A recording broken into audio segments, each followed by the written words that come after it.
Franchise Tax Board. Would the board liaison please call the roll to determine if a quorum is present? Member Lieber? Here. Member Peralt? Here. Chair Controller Malia Cohen? Good afternoon, present. Thank you.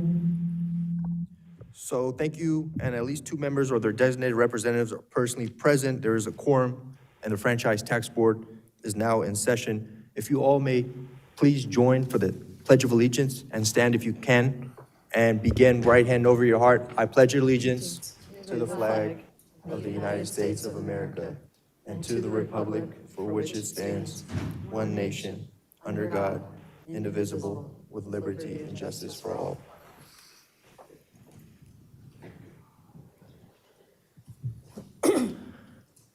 So good afternoon, everyone. For the record, my name is Hasib Emran. I'm the California Deputy State Controller for Taxation for our State Controller, Malia Cohen, who will be joining us virtually here. Welcome to the Franchise Tax Board's April board meeting. The public has a right to comment on each agenda item. If there are members of the public wishing to speak on an item, please come forward when that item is called, and you will have 3 minutes to address the board. Please be aware that all public comments must be related to an agenda item that they are speaking on. For today's meeting, members of the public who wish to comment via teleconference, please call 844-767-5651 and enter the access code of 3220665. Please be aware that there is a short delay between the web live stream and the live event. If there are members of the public wishing to speak on an item and you are using a translator or translator service, you will have 6 minutes to address the board. All speakers will be asked to identify yourself for the record. So now we're going to move on to agenda item number 1. Madam Secretary, may you please call the first agenda item? The first agenda item is the approval of minutes. We have the minutes from the December 8th, 2025 Franchise Tax Board meeting. Thank you, Madam Secretary. Members, do you have any comments or questions on agenda item number 1? Yes, Member Lieber. Mr. Chair, I'll abstain from voting on the minutes. I did watch on video, but I was not physically present at that meeting. Thank you, Madam Chair. I want to welcome you back to the Franchise Tax Board. So let's go to the public comment line. Are there members of the public wishing to speak on this item in person or on the teleconference line? As a reminder, all public comment must be related to the agenda item they are speaking on. So let's go first in person. Madam Secretary, are there any members of the public that would like to comment on agenda item number 1 in person? Please come forward. Seeing none, I'm going to close public comment for in person. And can we go to the operator, AT&T operator, any members of the public wishing to speak on agenda item number 1 online? Thank you. Members of the public on the phone lines, if you would like to place yourself in queue for public comment, please press 1, then 0 at this time. No members of the public are queuing up at this time. Please continue. Thank you. I'm going to go ahead and ask for a motion. Do I have a motion to approve the minutes from the December Franchise Tax Board meeting in 2025? So moved. So moved by Member Peralt from the Department of Finance. I'll go ahead and second that motion. Board Liaison, may you please call roll? Member Lieber? Abstain. Member Peralt? Aye. Chair Controller Malia Cohen? Aye. Thank you. Thank you. So that motion passes. Madam Secretary, may you please call the next agenda item number 2? Agenda item number 2 is the administrative matters. Michael Benuelos will present contracts over $2 million for board approval. Thank you and welcome, Mr. Benuelos. When you are ready, please proceed.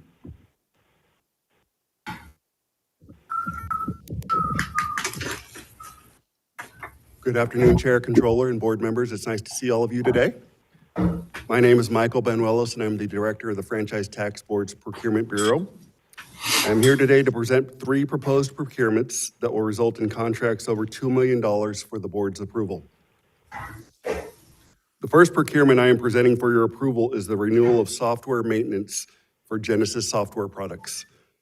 Genesis software is a major component of our contact center platform and supports FTB's phone communications and our live chat functionalities. These tools enable the department to effectively conduct business with millions of taxpayers by providing various self-service capabilities that assist taxpayers in meeting their tax filing and payment obligations. Genesis products were brought into FTB in 2006 and we have continued to build upon that platform successfully. Without this contract, FTB risks having our contact centers down. FTB's interactive voice response system receives upwards of 7 million calls a year, and without these tools, we may only be able to answer a small portion of this call volume. This would result in reduced customer service and possible revenue loss to the state. As you may recall, in December of 2025, we gave a presentation on our contact center modernization project. When we implement the new contact center, the tools under this contract will not be necessary. However, that will not be until 2028. So for the time being, we need to maintain the products we currently use. We anticipate a one-year agreement estimated at approximately $2.4 million. For the second procurement, I am seeking approval to proceed with an IBML hardware and iCapture software maintenance renewal. IBML scanners and iCapture software support FTB by scanning the department's incoming paper tax returns, paper checks, and taxpayer correspondence, as well as the keying and cashiering of this data for deposit to the Treasurer's depository institutions and consumption by our downstream accounting and reconciliation systems. Many areas of the department rely heavily on the data collected by these scanners. These scanners were implemented in the initial Enterprise Data to Revenue project in 2012 and have been built upon in our Enterprise Data to Revenue 2 project. If this maintenance agreement is not renewed, FTB will be unable to ensure uninterrupted support for the critical scanners that scan paper tax returns and taxpayer correspondence, nor for the associated software products that collect the requisite taxpayer data. Additionally, without this renewal, FTB will not have support for our Deposit 21 application, which jeopardizes billions in paper payments annually. The estimated cost to renew for a one-year agreement is $2.1 million. The last procurement I am presenting for your approval is for an external digital identity solution. The primary goal of this solution is to verify that a person is who they claim to be by validating their identity.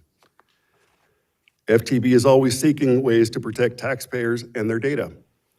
In this case, we will be conducting a procurement for an identity proofing solution. A key objective will be to prevent fraudulent access to FTB applications, systems, and data, ensuring continued and strengthened ability to identify and block improper access. To protect taxpayers, FTB will be able to validate them in real time via online or phone authentication, ensuring digital identities are linked to actual people. We have used our existing ID proofing solution since 2021, and it has served us well. However, as technology evolves, so does the risk of fraud. FTB is seeking to implement a long-term solution for enhanced external digital identity proofing that meets security requirements. The new identity proofing provides a real-time secure method for registering for an FTB digital identity. It ensures full compliance with cybersecurity digital identity standards by providing a real-time, secure method for registering for an FTB digital identity.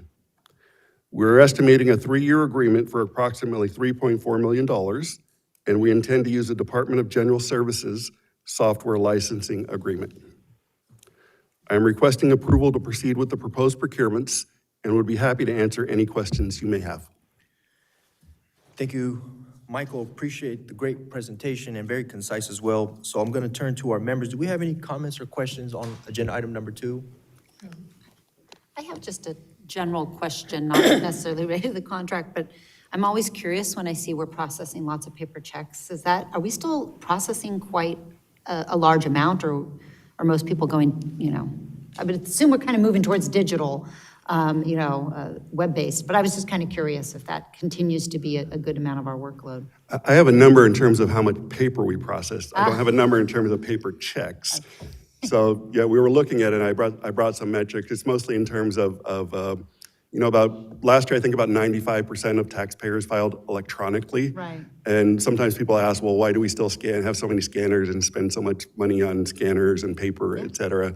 Even though a small percentage is still filing in paper, it still equates to about, I think last year we scanned about over 53 million pages in Wow. taxpayer documents. So it's not just tax returns, it's audit documentation, it's checks, it's other things that support all kinds of things we do with the franchise tax board. So I don't have a specific number on checks, but it's still in the tens of millions of paper documents that we But scan. it is going down. We still see that number. Oh, it is going down. It went down. Okay. It went down. I think at the last year, what we scanned probably went down about 4 or 5%. Okay, I just a curiosity thing is, we continue to think about, again. We do. It's paper, it's right, like just the incrementally going amount, down, yeah. I believe. Okay, thank you. Thank you. Are there any members that have any other comments or questions? Seeing none, I'm going to move now to public comment. Are there any members of the public that would like to comment on agenda item number 2, contracts over $2 million? Seeing none in person, AT&T operator, are there any members of the public online that would like to comment on this item? Members of the public on the phone lines, if you would like to place yourself in queue for public comment, as a reminder, you may press 1, then 0 at this time. 1 followed by 0. No members of the public are queuing up at this time. Please continue. Thank you, operator. I'm going to ask now for a motion. Is there a motion to approve the contracts over $2 million? Before I do, I just want to confirm this is going to be all in one motion, the 3 contracts? Understood. Thank you. So do I have a motion from the members? So moved. So moved by Member Lieber. Do I have a second? Second. Second by Member Peralt. Madam Secretary, may you please move to the roll? Member Lieber? Aye. Member Pearl? Aye. Chair Controller Malia Cohen? Aye. Thank you. So that passes unanimously.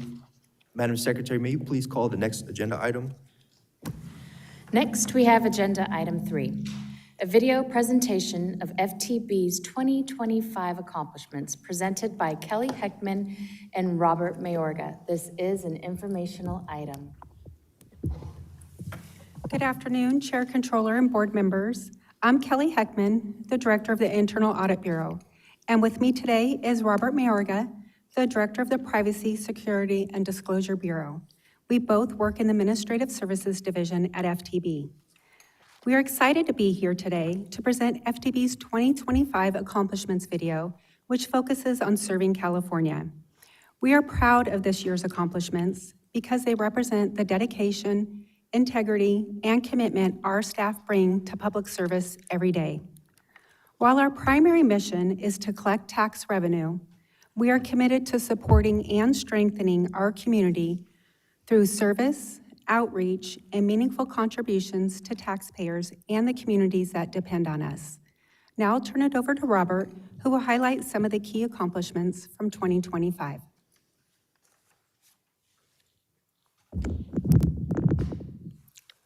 Thank you, Kelly, and good afternoon, Chair, Controller, and board members. Here are a few of the notable achievements from 2025. A core value at FTB is contributing to a caring community, and we are honored to share various community outreach efforts throughout the state. Together, we organized impactful community initiatives, including food drives and volunteer events, collecting turkeys and raising funds for local food banks, reinforcing FTB's commitment to help Californians beyond tax services. In addition, we assisted taxpayers at disaster recovery centers during the Southern California fires, providing on-site guidance and assistance to 6,130 disaster survivors at 13 recovery centers. The assistance includes expanded self-service tools intended to make disaster-related tax help accessible online. Through the Volunteer Income Tax Assistance Program, dedicated volunteers prepared free tax returns, ensuring low-income and underserved Californians received the help they needed. These efforts not only provided critical tax support, but also strengthened trust and accessibility, helping families maximize refunds and claim credits such as the Earned Income Tax Credit. Technology can present challenges, but FTB's strong commitment to innovation and efficiency ensures those challenges become opportunities to deliver exceptional service. This particularly rings true as our technology team managed resources to efficiently work on the EDR2 project while still completing ongoing operational tasks. Our technology teams recertified FTB's public website for accessibility, implemented the digital workflow management project, replacing outdated IT systems with a modern, cloud-based solution to streamline operations, and deliver technology enhancements and critical infrastructure upgrades to protect taxpayer data and to improve efficiency. We continually strive to strengthen our workforce through targeted recruitment efforts. This year, we enhanced candidate experience and engagement by hosting 2 career fairs, providing direct assistance with applicant accounts, and delivering informational presentations to help candidates better understand the hiring process. We are proud of this year's accomplishments. Now please enjoy the video.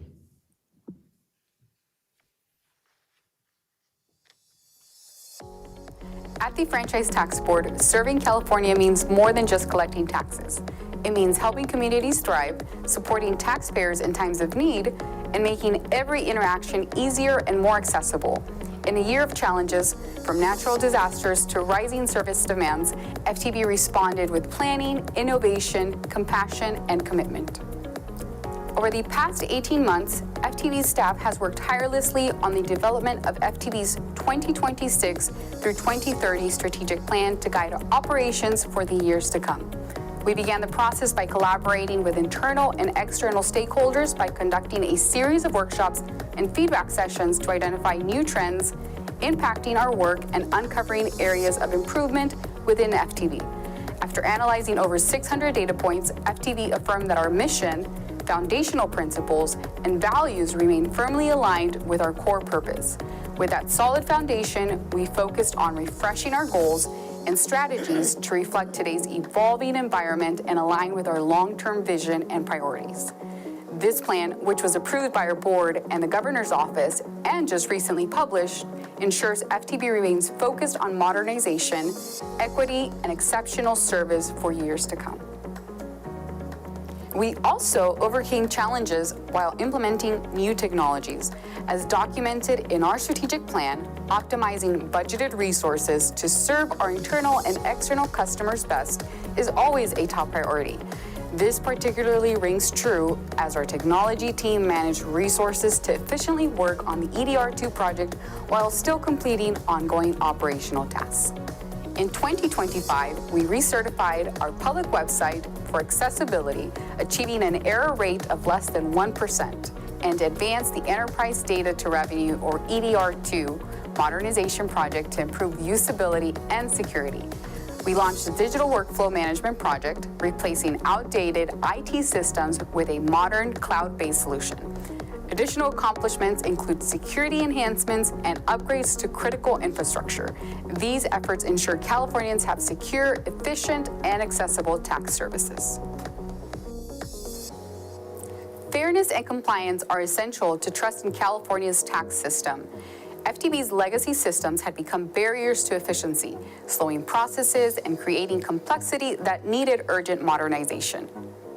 As part of the EDR2 modernization project, we also completed the decommissioning and replacement of several legacy audit and collection systems, including the professional audit support and the accounts receivable collection systems.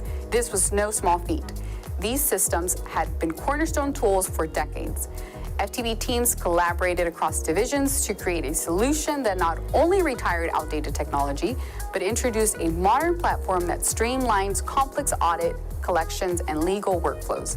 By leveraging advanced automated and integrated case management tools, the new system reduces manual processes, accelerates resolution timelines, and enhances transparency for taxpayers. These improvements mean greater efficiency, improved accuracy, and a stronger foundation for fair and effective compliance moving forward. Each year, tax season brings unique challenges and high demand. Rising fraud attempts and the need for better self-service options pushed us to come together to develop solutions that would improve the tax filing experience. To meet these challenges, we created several how-to videos to help taxpayers and tax practitioners navigate the expanded self-service tools. We improved the functionality of MyFTB, and through the VITA program, 108 volunteers prepared over 5,000 free tax returns at 18 community events.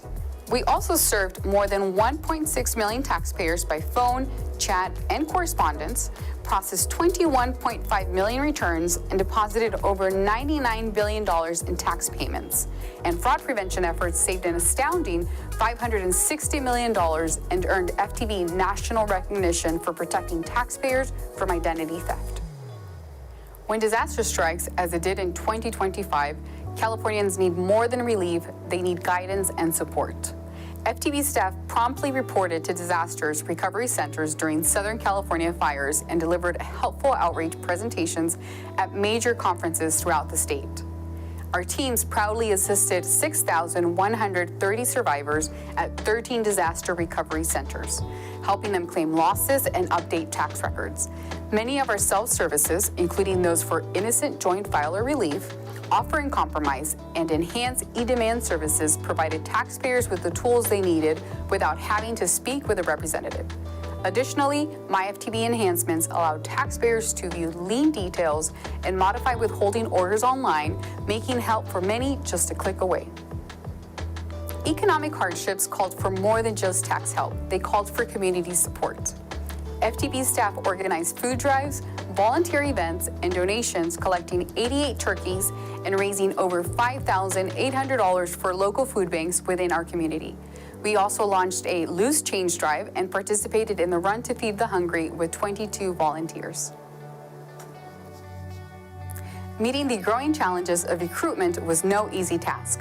With increasing competition for skilled talent and the need to fill critical roles quickly, we had to rethink our approach. Through career fairs, outreach events, and innovative training programs, we turned these challenges into opportunities to build a stronger workforce dedicated to serving California. FTB strengthened our recruitment efforts by hosting 2 general career fairs, assisting candidates with Cal Career Counts, and delivering 4 unique informational presentations guiding candidates on topics from resume writing and filling out the state application to the complexities of the hiring process. Audit also expanded their recruitment efforts, including participation in enterprise hiring events and delivery of 3 Audit Academy sessions, training 61 new auditors and 683 existing staff.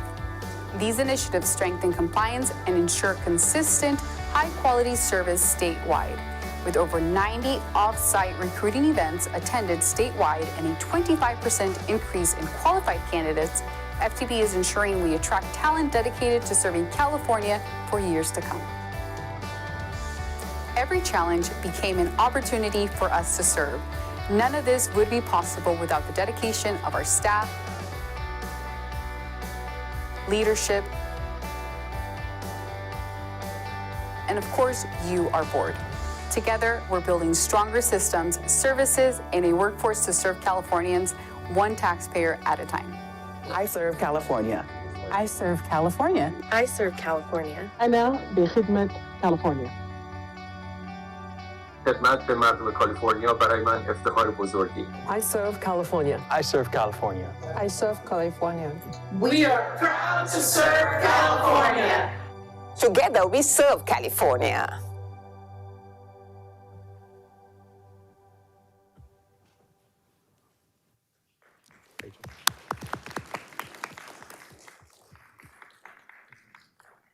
Very well done. And I'd like to take a moment to thank our multimedia team for their exceptional work in producing this video.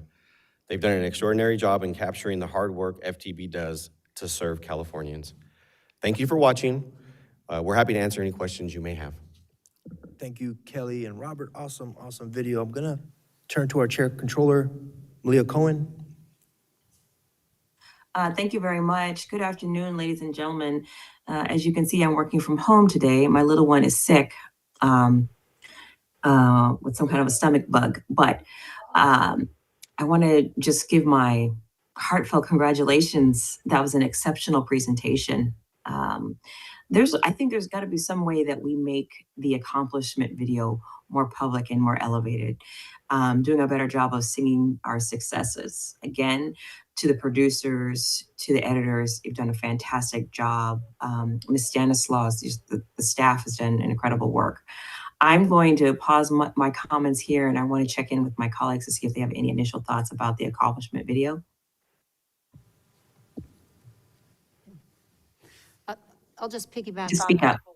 I'll just piggyback on the controller's comments. I thank you to the staff. I know that this is extra work that has to be done on top of everything they're doing, and I appreciate the staff taking the time. I think it's very helpful for us as a board. We know there's always things happening day in and day out at all of the agencies and all of the entities that serve California. And so it's really nice to be able to take a pause and have an understanding of sort of just the breadth of everything that does occur, and gives us a little bit of a lens into it. So appreciate you guys, again, taking the time to do it. It helps us also, as was mentioned in the video, you just updated your strategic plan, and having this video is another kind of element that helps us to see how the progress is being made within the goals and the objectives that are laid out in the strategic plan. So I appreciate the time taken to put it together and present it to us. Thank you. Yes. Chair Lieber, any thoughts on your part? Thank you so much. I just wanted to say how much I appreciate the disaster assistance for Californians that was profiled in the video. That is so critically important, in particular in communities where an entire community is lost, and people have lost their personal financial records, and are really in a frame of mind where it means so much to have FTB staff be great partners with all the other agencies that are going out to help people at those critical times of their life. That really means a great deal.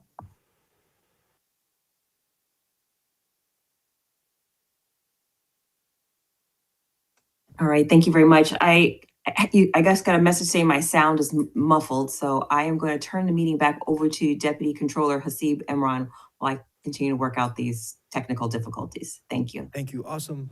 Controller Cohen, appreciate all the members' comments here. A very exceptional year. I'm really looking forward to 2025. I know we're 2026 now. I know we're in Q2, so tax season's right around the corner. It's time for us to shine bright. So with this, I'm going to go ahead and take public comment. Are there any members of the public that would like to comment on this agenda item? Please step forward. And for the record, if you would like to put your name in and identify yourself. Yes. Good afternoon, FTB Board, State Controller's Office, and Board. My name is Danielle Bautista with United Ways of California, and I first wanted to extend our appreciation for over a decade of partnership with FTB since the Cali ITC's inception in 2015. Together, we've helped expand targeted state tax credit eligibility and establish additional tax credits like the Young Child Tax Credit and Foster Youth Tax Credit. We look forward to the years of collaboration to come. We've continued to see federal funding being frozen or cut entirely and our most vulnerable communities be targeted. Yet, thanks to ongoing dedicated California investments, our on-the-ground free tax prep, outreach, and education partners have been able to keep households informed and make a tangible difference in our communities as they help them claim vital tax credits through VITA. The EITC and Cali ITC, as we know, are one of the most effective tools that we have to fight poverty. And at a time when millions of Californians are soon to be at risk of losing access to their Medi-Cal and CalFresh, accessing tax credits through VITA may be needed now more than ever. A sure way to increase access to these tax credits is restoring funding to free tax prep and outreach and education programs so we can continue to support Californians who need help the most. Lastly, I'll add that in the past tax season, over 19 United Way partners throughout California helped communities claim $77 million in the EITC and CTC alone, and helped Californians save $37 million on paid tax preparer fees. In partnership with FTB's outreach, that's millions of dollars going back into the pockets of Californians who invigorate local economies. We look forward to our continued partnership with you all to support California's access through free tax prep and education and outreach programs. Thank you so much. Thank you, Ms. Batista. Are there any other members of the public that would like to comment in person here today? Please step forward. Seeing none, I'm gonna close public comment in person and let's go to the operator. AT&T operator, any members of the public that would like to comment on this agenda item online? Thank you. Members of the public on the phone lines, if you would like to place yourself in queue for public comment, as a reminder, please press 1, then 0 at this time. And we will go to the line of Christina Grab as an independent organization. Please go ahead. In September 2025, I made a public comment that one of the NGOs that was being indirectly funded by FTB through the EITC Education and Outreach Program had multiple allegations of the staff sexually assaulting the clients. Over the next 4 months, I sent FTB and Danielle Batista of United Way, along with everyone else in her office at United Way, proof or 3 more news articles with more allegations of sexual assault. In March of 2026, FTB indirectly paid the same organization to host a Tacos and Taxes event in San Diego. FTB encouraged vulnerable people to give their private information to alleged sexual predators, including all of the information needed to kidnap a child out of a school via an affidavit under the new guidelines set forth by last year's AB 495. In previous public comments, I stated that I believe that FTB is specifically targeting people of low socioeconomic status for the racketeering schemes that were exposed in Grab versus FTB. But knowing that FTB is paying alleged sexual predators to collect private data on vulnerable people has me convinced that FTB's intentions are even more nefarious. I believe that the board of directors and executive staff should immediately resign for endangering these vulnerable people, and the replacement staff should set forth guidelines to ensure proper protections are in place.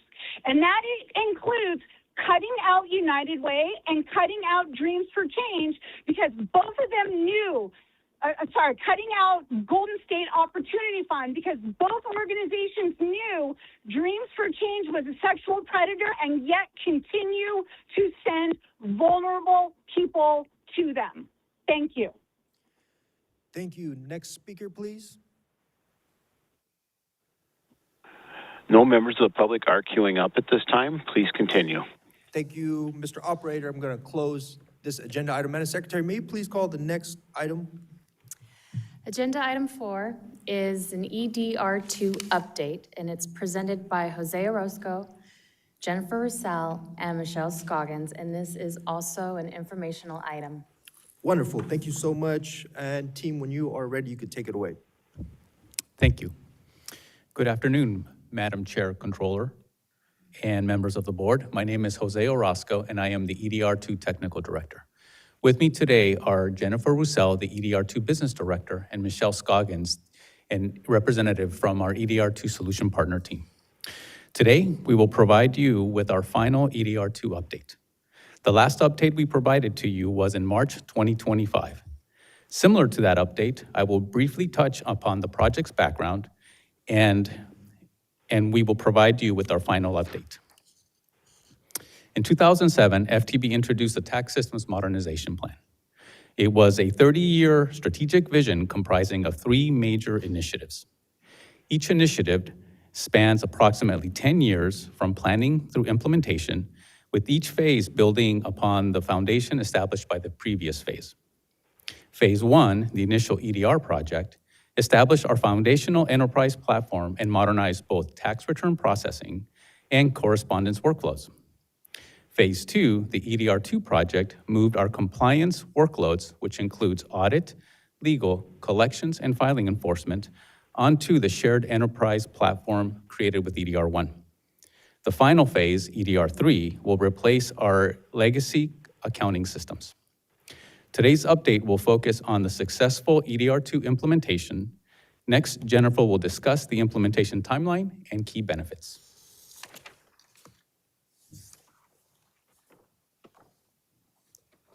Thank you, Jose, and good afternoon. As Jose noted, the EDR2 project spanned approximately 10 years, with the implementation timeline concentrated in the final 4.5 years. Implementation releases were carried out through a phased approach that allowed us to take small, measured steps and scale up, reducing the risk on FTB's operations, but most importantly on taxpayers. We called this our crawl, walk, run approach, We also refer to that as CWR. We began our implementation efforts in 2021 with our early initiatives. These early initiatives laid the groundwork introducing new technologies and improving taxpayer compliance. After our early initiatives in 2023, we introduced the personal income tax, also called PIT, audit and protest workloads to the new enterprise platform. In early 2024, we incorporated the PIT collections workloads, and later that year, the remaining audit and protest workloads for pass-through entity and business entity cases. By early 2025, we introduced the BE collections and legal workloads, and later that year, we implemented the PIT and business entity filing enforcement programs and workloads onto the system. With each of the implementations, they brought new self-services, expanded our modeling capabilities, and added data visualizations, and the ability to leverage additional data sources. Lastly, this January, the project successfully completed its final implementation release, and we entered the warranty period, which extends through 2026. During the warranty period, we will continue to focus on maturing the functionality and completing project closeout activities. It has been an incredible journey, and my brief recap of what we implemented in 4.5 years does not quite do it justice. But we do have a treat today.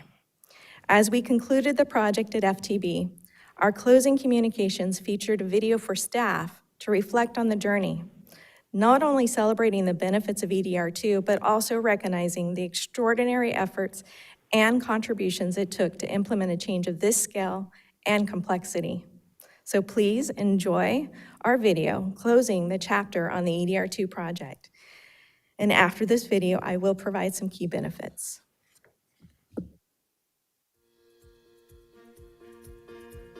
In 2007, the Franchise Tax Board began a bold 30-year tax system modernization plan, implemented through a series of enterprise data to revenue EDR projects.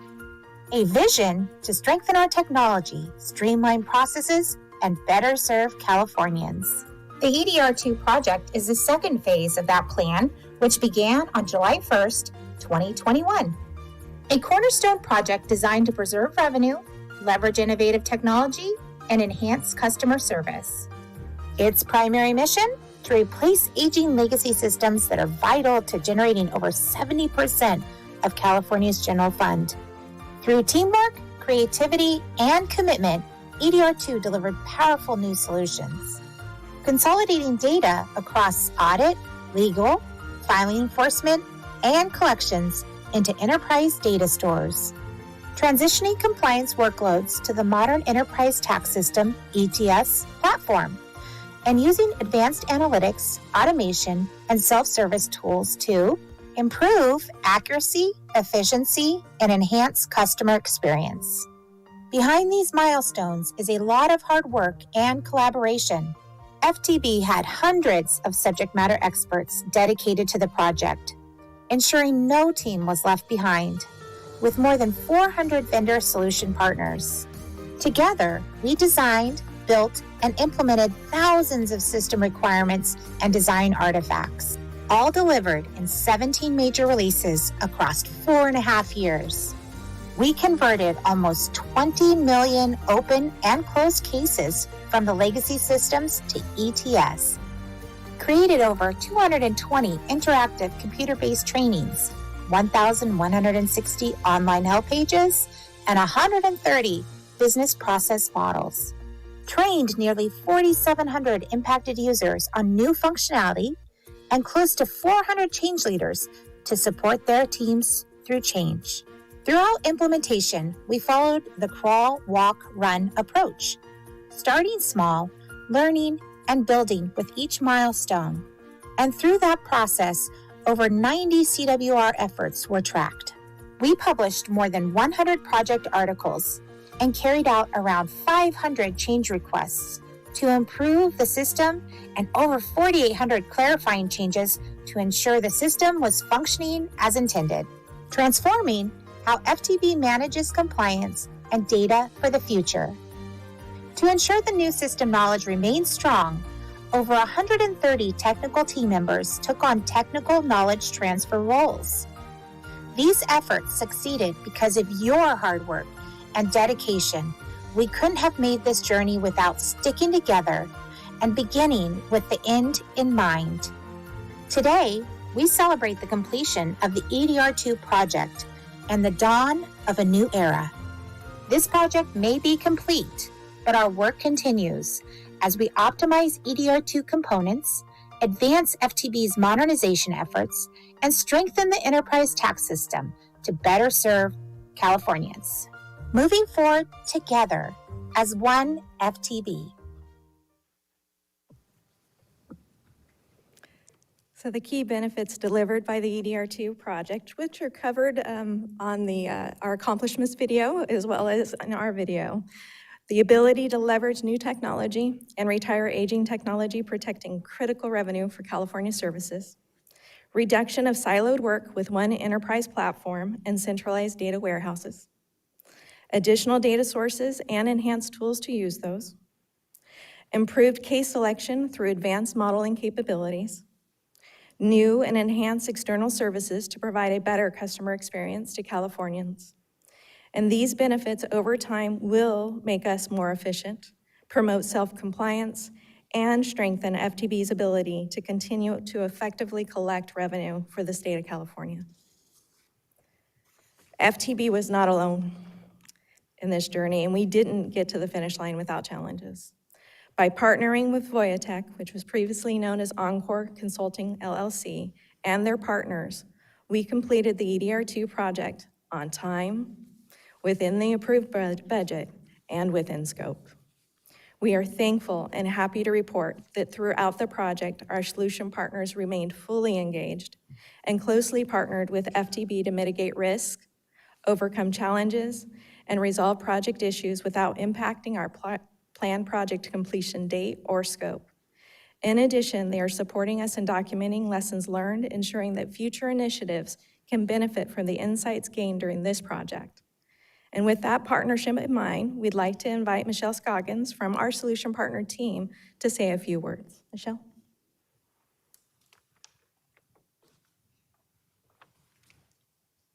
Thank you, Jennifer. On behalf of the EDR2 Solution Partners leadership team, I want to express our sincere gratitude to Selvi and FTB's leadership team. Their unwavering support was instrumental to the project's success, which is no small feat given the complexity and scale of the project. I want to say thank you for FTB's absolute professionalism in the face of significant change, critical decision-making, and complex challenges. Their collaboration and partnership in providing staff who are committed to the project's success to work with us on the EDR2 project. Their guidance and leadership to help us stay focused on the highest priorities to achieve the EDR2 goals and objectives we reflected on today. And beyond all that, personally, I want to thank FTB for making the journey fun along the way.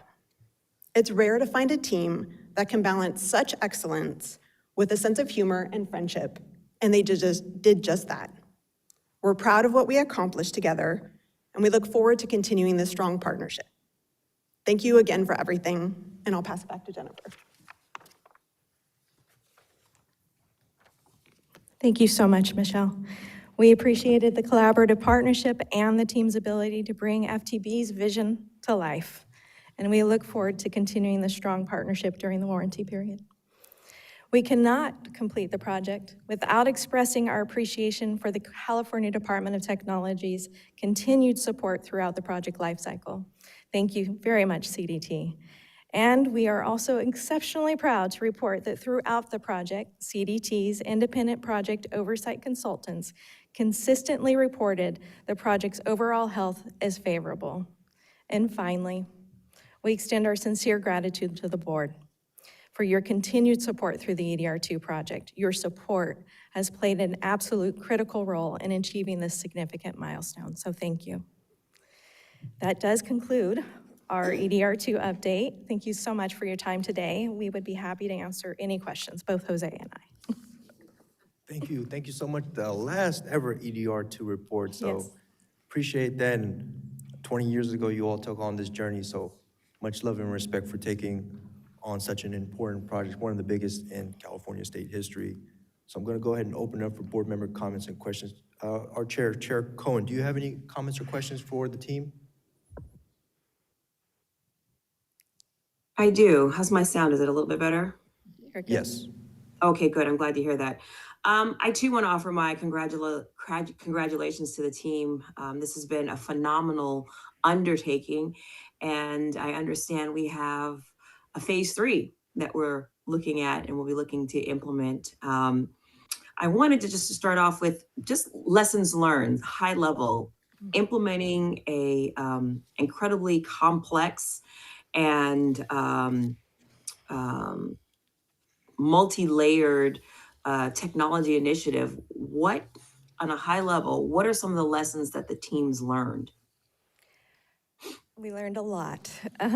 So I think at the highest level, we were successful, I think, because of the communication that we had amongst ourselves as an organization and the decision-making of our executive stakeholder team and our sponsors, and that partnership that we had with our solution partners. We very much came to the table together as a partnership and made sure that we kept our objectives in mind and how we could get to the finish line together successfully. So I think that's one of the biggest takeaways. There are some other things that we could improve on and that we could make sure that we focus in on.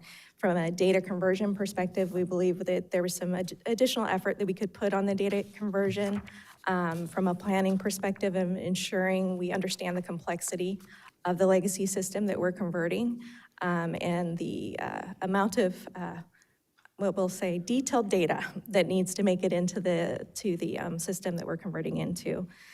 The other area I think that we could improve on and that we learned about was our system integration testing, also with that accounting system, right, with our legacy system. So that is something that we believe that in the next project we can make sure the backwards way, right, of the accounting systems working with what we just finished building with EDR1 and EDR2. That's pretty. There's others, but those are the highlights. Those are the highlights. I appreciate that. If money were no issue, if you had more resources, how would you have been able to implement them in this particular phase of the project? Do you mean in reference to change requests or implement some of the lessons that we've learned from the data conversion effort and the system? In terms of change requests.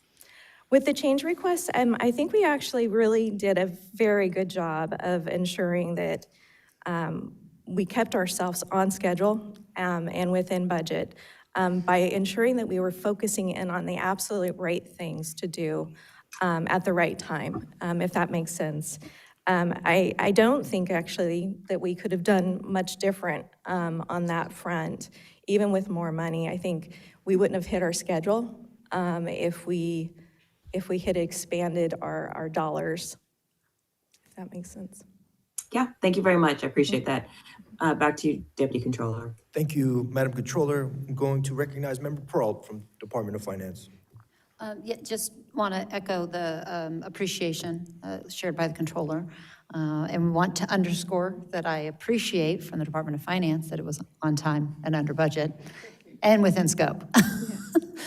And to Chair Cohen's comment about if money was no object, I wish that were the case, but as we all know, alas, here we are. So again, even underscores even more so the appreciation that the team, I know this was a long project with multiple phases, and you should really be congratulating yourselves. There are a lot of, upgraded technology projects that we are having roll out throughout the state at any given time.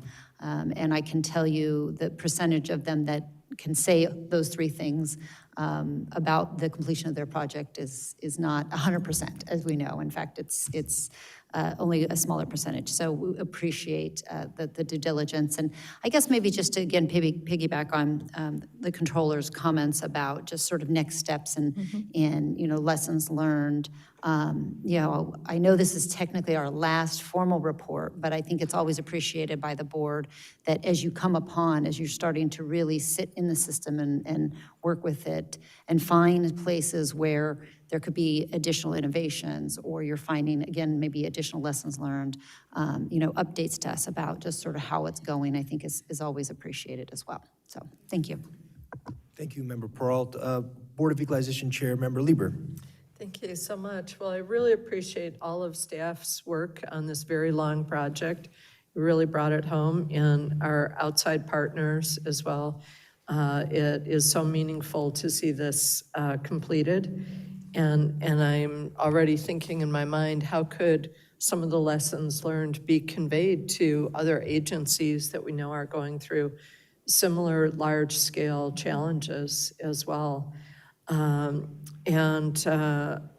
too am very interested in the implementation going forward and what other pieces may need to be brought to bear in the future. But congratulations for getting to this huge milestone. Thank you.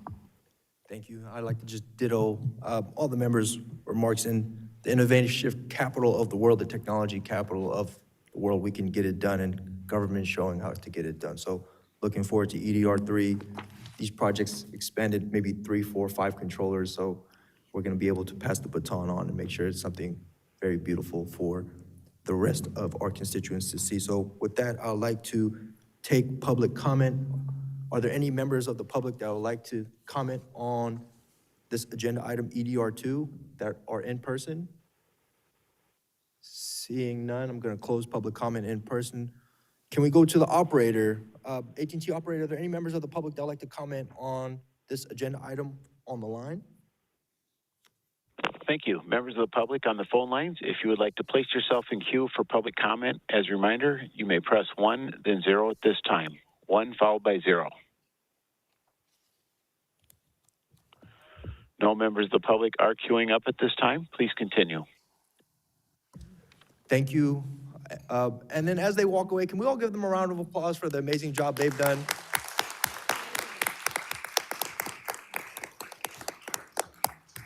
Awesome. Thank you so much. Really great to hear that. And before we move on to agenda item number 5, we're about just at the hour mark, 2:04. I'm going to call for a 10-minute break. If we can all reconvene at 2:14, please. Thank you. And we are in recess.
stretch for a little bit, grab some water. So we're going to go ahead and resume the rest of our meeting here.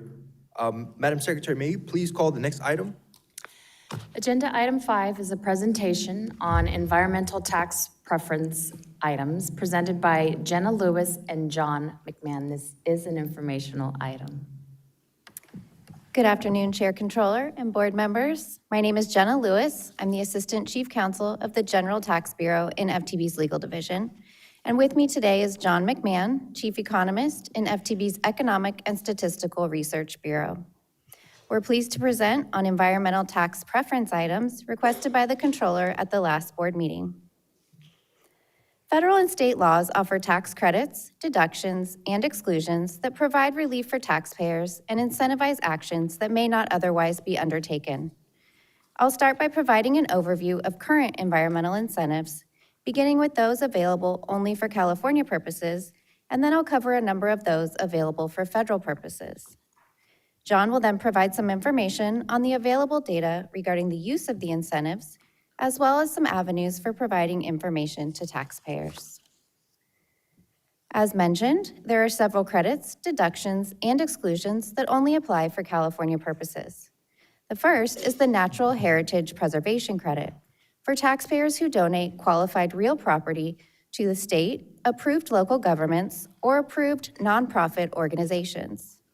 The credit is available for contributions that are made on or before June 30th, 2026, and are approved by the Wildlife Conservation Board. The amount of the credit is based on a percentage of the fair market value of the contributed property. Next is the credit for an eligible transmission project, which is a relatively new credit. SB 254, passed in 2025, establishes the Transmission Accelerator Revolving Fund for public financing of energy transmission projects to further California's clean energy goals and to reduce ratepayer costs. For the 2026 through 2035 taxable years, the credit is available for a taxpayer that is approved for financing from the GOBIZ Infrastructure and Economic Development Bank, or IBank. IBank is required to inform FTB of projects approved for financial assistance and provide any other information FTB requires to administer the credit. The credit amount is based on a percentage of qualified expenditures related to eligible transmission projects up to $20 million per taxpayer. FTB is currently in the process of implementing this credit and has formed a team tasked with developing a communication plan and a form for claiming the credit. In addition to credits, a deduction is allowed for the amount of interest paid on financing obtained from a public utility company for installing an energy-efficient product for a qualified California residence. There are also several exclusions for California purposes. The newest exclusion is in relation to turf replacement water conservation programs, which generally provide rebates for removing existing grass and replacing it with organic, drought-tolerant landscaping. For the 2022 through 2026 taxable years, there is an exclusion for amounts received as a rebate, voucher, or other financial incentive issued by a public water system, local government, or state agency for participation in a turf replacement water conservation program. Similarly, there is an exclusion for rebates from a local water or energy agency for the purchase or installation of certain water conservation toilets and washing machines. And there is an exclusion for income from an obligation of a community energy authority. There are a few other California exclusions, such as amounts received from recycling centers, bicycle commuting reimbursement, and employee benefits for participation in a ride-sharing program. I'll now provide a general overview of some of the current federal environmental incentives. I'll start with those that are applicable for both federal and California purposes based on California's conformity to the federal provisions. First, there is a deduction for taxpayers in the business of farming for qualified costs for 3 specified activities: soil or water conservation, prevention of erosion of land used in farming, and endangered species recovery. There is also a statute that allows a taxpayer to deduct up to $10,000 per year of reforestation expenditures with respect to qualified timber property. Reforestation expenditures are direct costs in connection with reforestation by planting or seeding.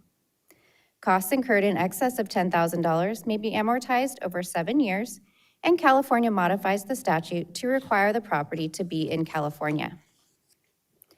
Moving on to exclusions, there is an exclusion for the value of a subsidy provided by a public utility company for the purchase and installation of an energy conservation measure, such as an installation designed to reduce the consumption of electricity for a dwelling unit.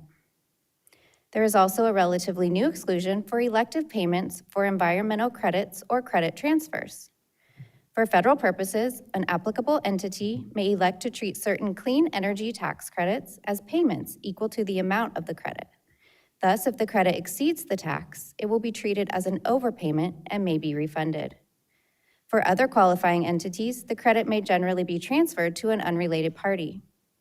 For California purposes, for the 2026 through 2030 taxable years, these payments are excluded from gross income. The relevant California statute specifies that the goal of California's conformity to this exclusion is to promote investment in and construction of clean energy projects and clean energy advanced manufacturing facilities in California. This brings me to incentives that are available for federal purposes only. I will provide a brief overview of the credits that are eligible for this elective pay option. The Clean Electricity Production Credit and the Clean Electricity Investment Credit are available for taxpayers with a qualified facility and energy storage technology. The production credit amount depends on the size of the facility and renewable energy type. And the investment credit is based on a percentage of the investment in the facility or technology. The credit for carbon oxide sequestration includes the capture and storage of carbon dioxide from an industrial source that would otherwise be released into the atmosphere as an industrial emission of greenhouse gas. The credit amount is based on how many metric tons it captures and the storage method used. There is also a credit available for investments in advanced energy projects to help build clean energy supply chains, such as establishing a clean energy industrial manufacturing facility or installing equipment designed to reduce greenhouse gas emissions. The Advanced Manufacturing Production Credit is available for producing eligible components, such as solar energy, as part of a trade or business. The credit rate varies based on which eligible components are produced. The Alternative Fuel Vehicle Refueling Property Credit is available for installing qualified refueling or recharging property, including electric vehicle charging equipment, in an eligible location. The property must be used to store or dispense clean-burning fuel or to recharge electric motor vehicles. Eligible locations include a low-income community census tract or a non-urban census tract. There is also a clean hydrogen production credit based on each kilogram of qualified clean hydrogen produced by a taxpayer at a qualified clean hydrogen production facility.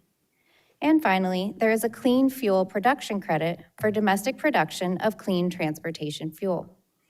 To qualify for the credit, the taxpayer must be registered as a producer of clean fuel at the time of production. Now that you have an idea of some of the incentives available for taxpayers, I'll turn it over to John to explain a little bit about data and communications.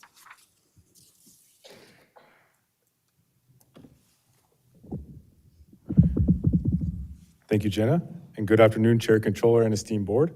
Today, I will discuss the data we have on the incentives already in place and reported to us. Then I will discuss how we inform taxpayers about these environmental tax incentives. First, I want to briefly touch on the Tax Expenditure Report, or TER, because it plays an important role in how these incentives are considered at the state level. Each year, we prepare data for the Department of Finance's Tax Expenditure Report, which provides a complete list of tax expenditures exceeding $5 million annually. Expenditures are considered the revenue the state forgoes through credits, deductions, and exclusions allowed by law. This includes a few of the environmental incentives like the ones we are discussing today. While the Tax Expenditure Report does not measure effectiveness or environmental outcomes, it does give policymakers a clear picture of the cost of these incentives relative to other budget priorities. The data we use for the Tax Expenditure Report comes from a variety of sources, most of which is our internal tax return data. In some other cases, such as when we conform to the federal exclusions, the data is not captured anywhere on the California tax return. In those cases, we may use scaled-down federal estimates or other external data sets in order to estimate the California expenditure. One of the credits highlighted by Jenna that is also in the Tax Expenditure Report is the Natural Heritage Preservation Credit. This credit has seen a dramatic reduction in activity in recent years.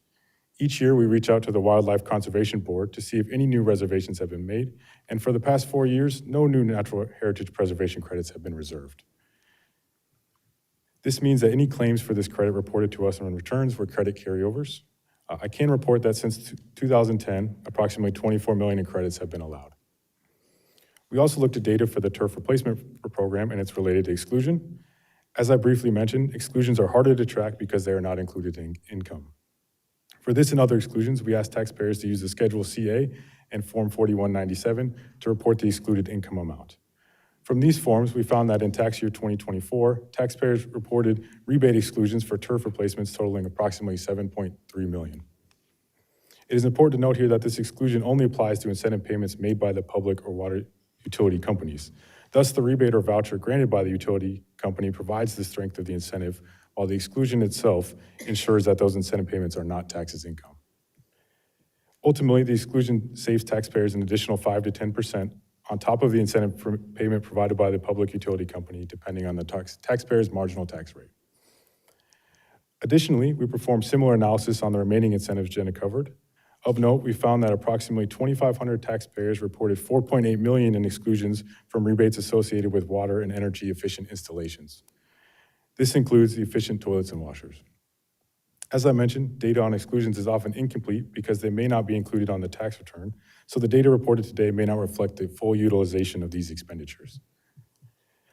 So while data and usage for many expenditures can be limited, FTB does provide information on these incentives so that taxpayers and tax professionals are made aware that they are available.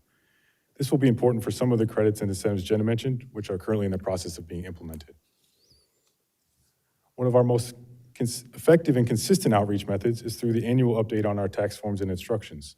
Every time a new credit, deduction, exemption, or exclusion is introduced, we revise the relevant forms and provide detailed instructions to ensure taxpayers and tax professionals understand eligibility and reporting requirements.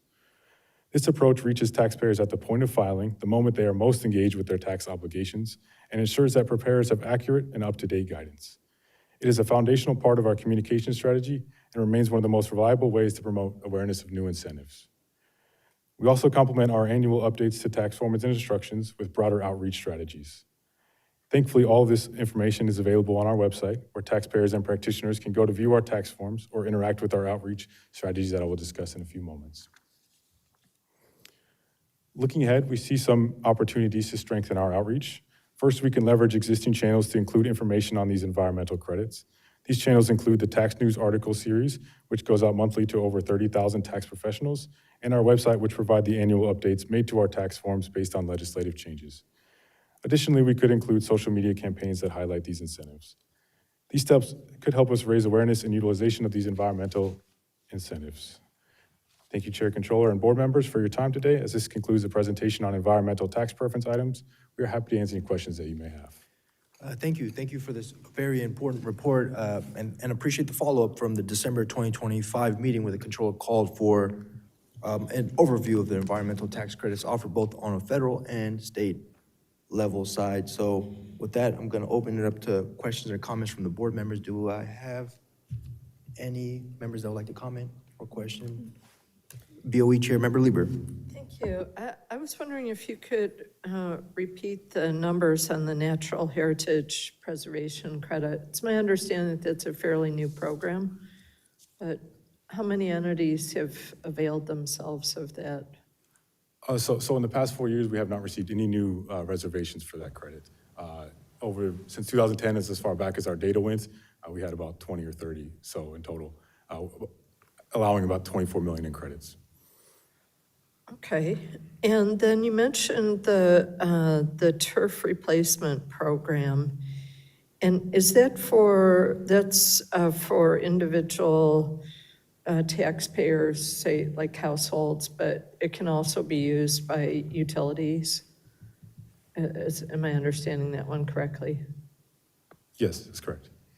Okay, and then you mentioned how many applicants there were to the program involving like the washing machines and things like that.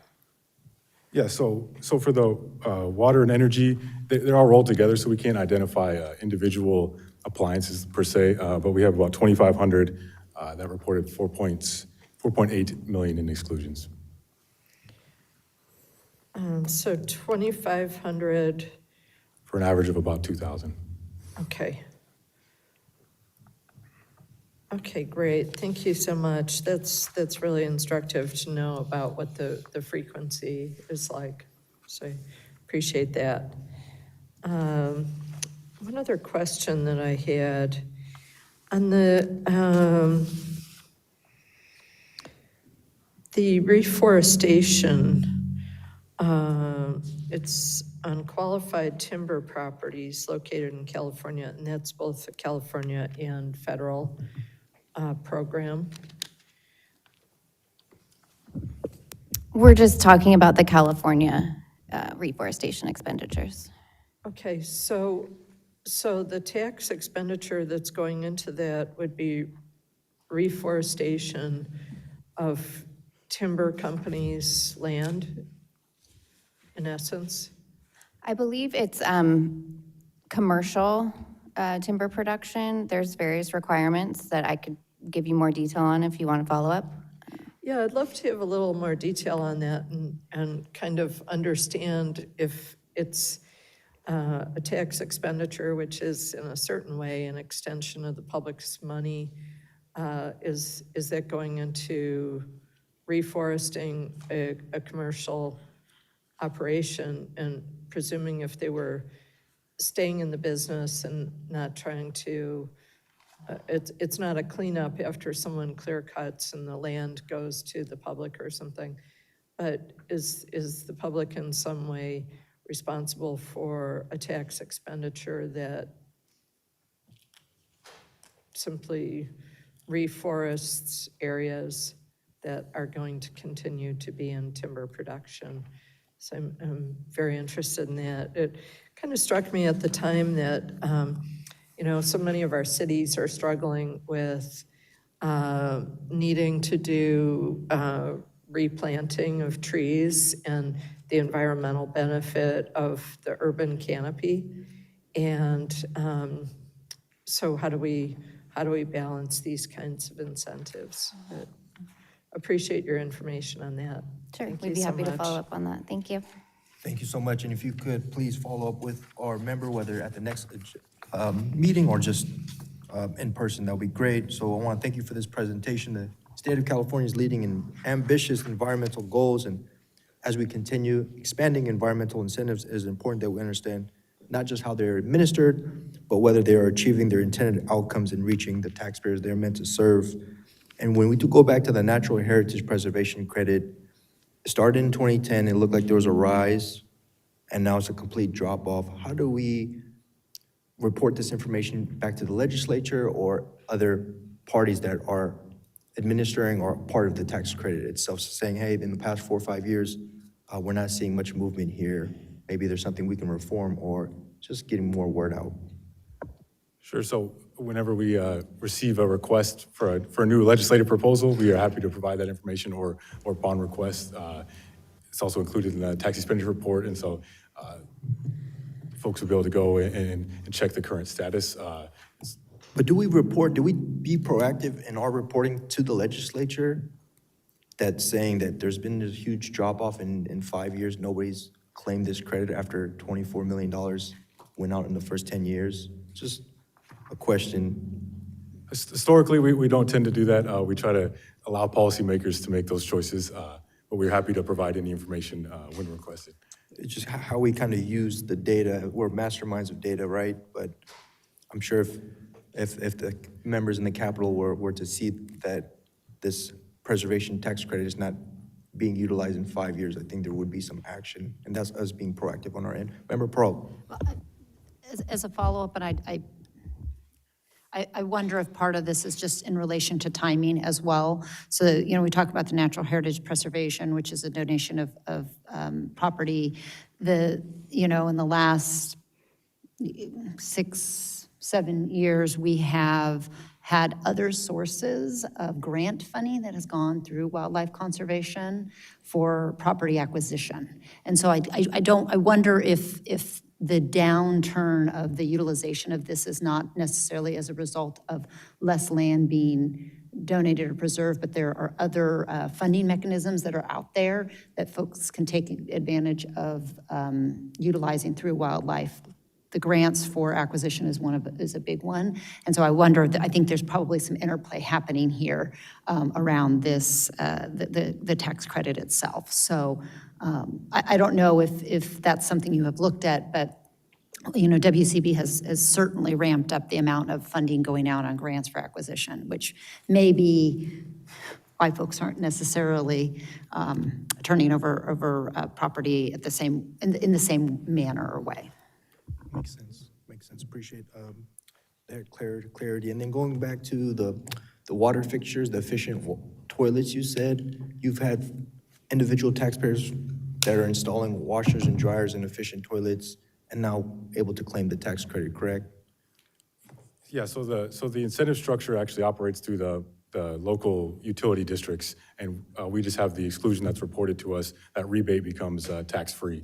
And so they probably have better information on how many of the various appliances specifically, and so we just can view at the aggregate level the total amount of rebates. Yeah. Understood. My very last question would be on the turf replacement program. This year was a below average in rainfall. Before that, the past 5 years was a lot of rain. 5 years before that was a drought.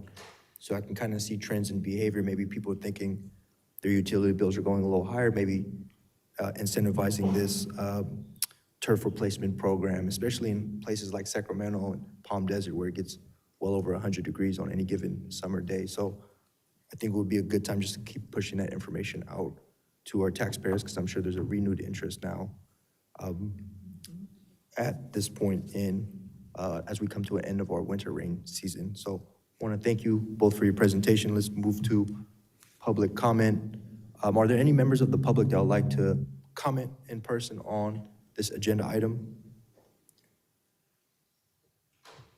Seeing none, are there any members of the public online that would like to comment?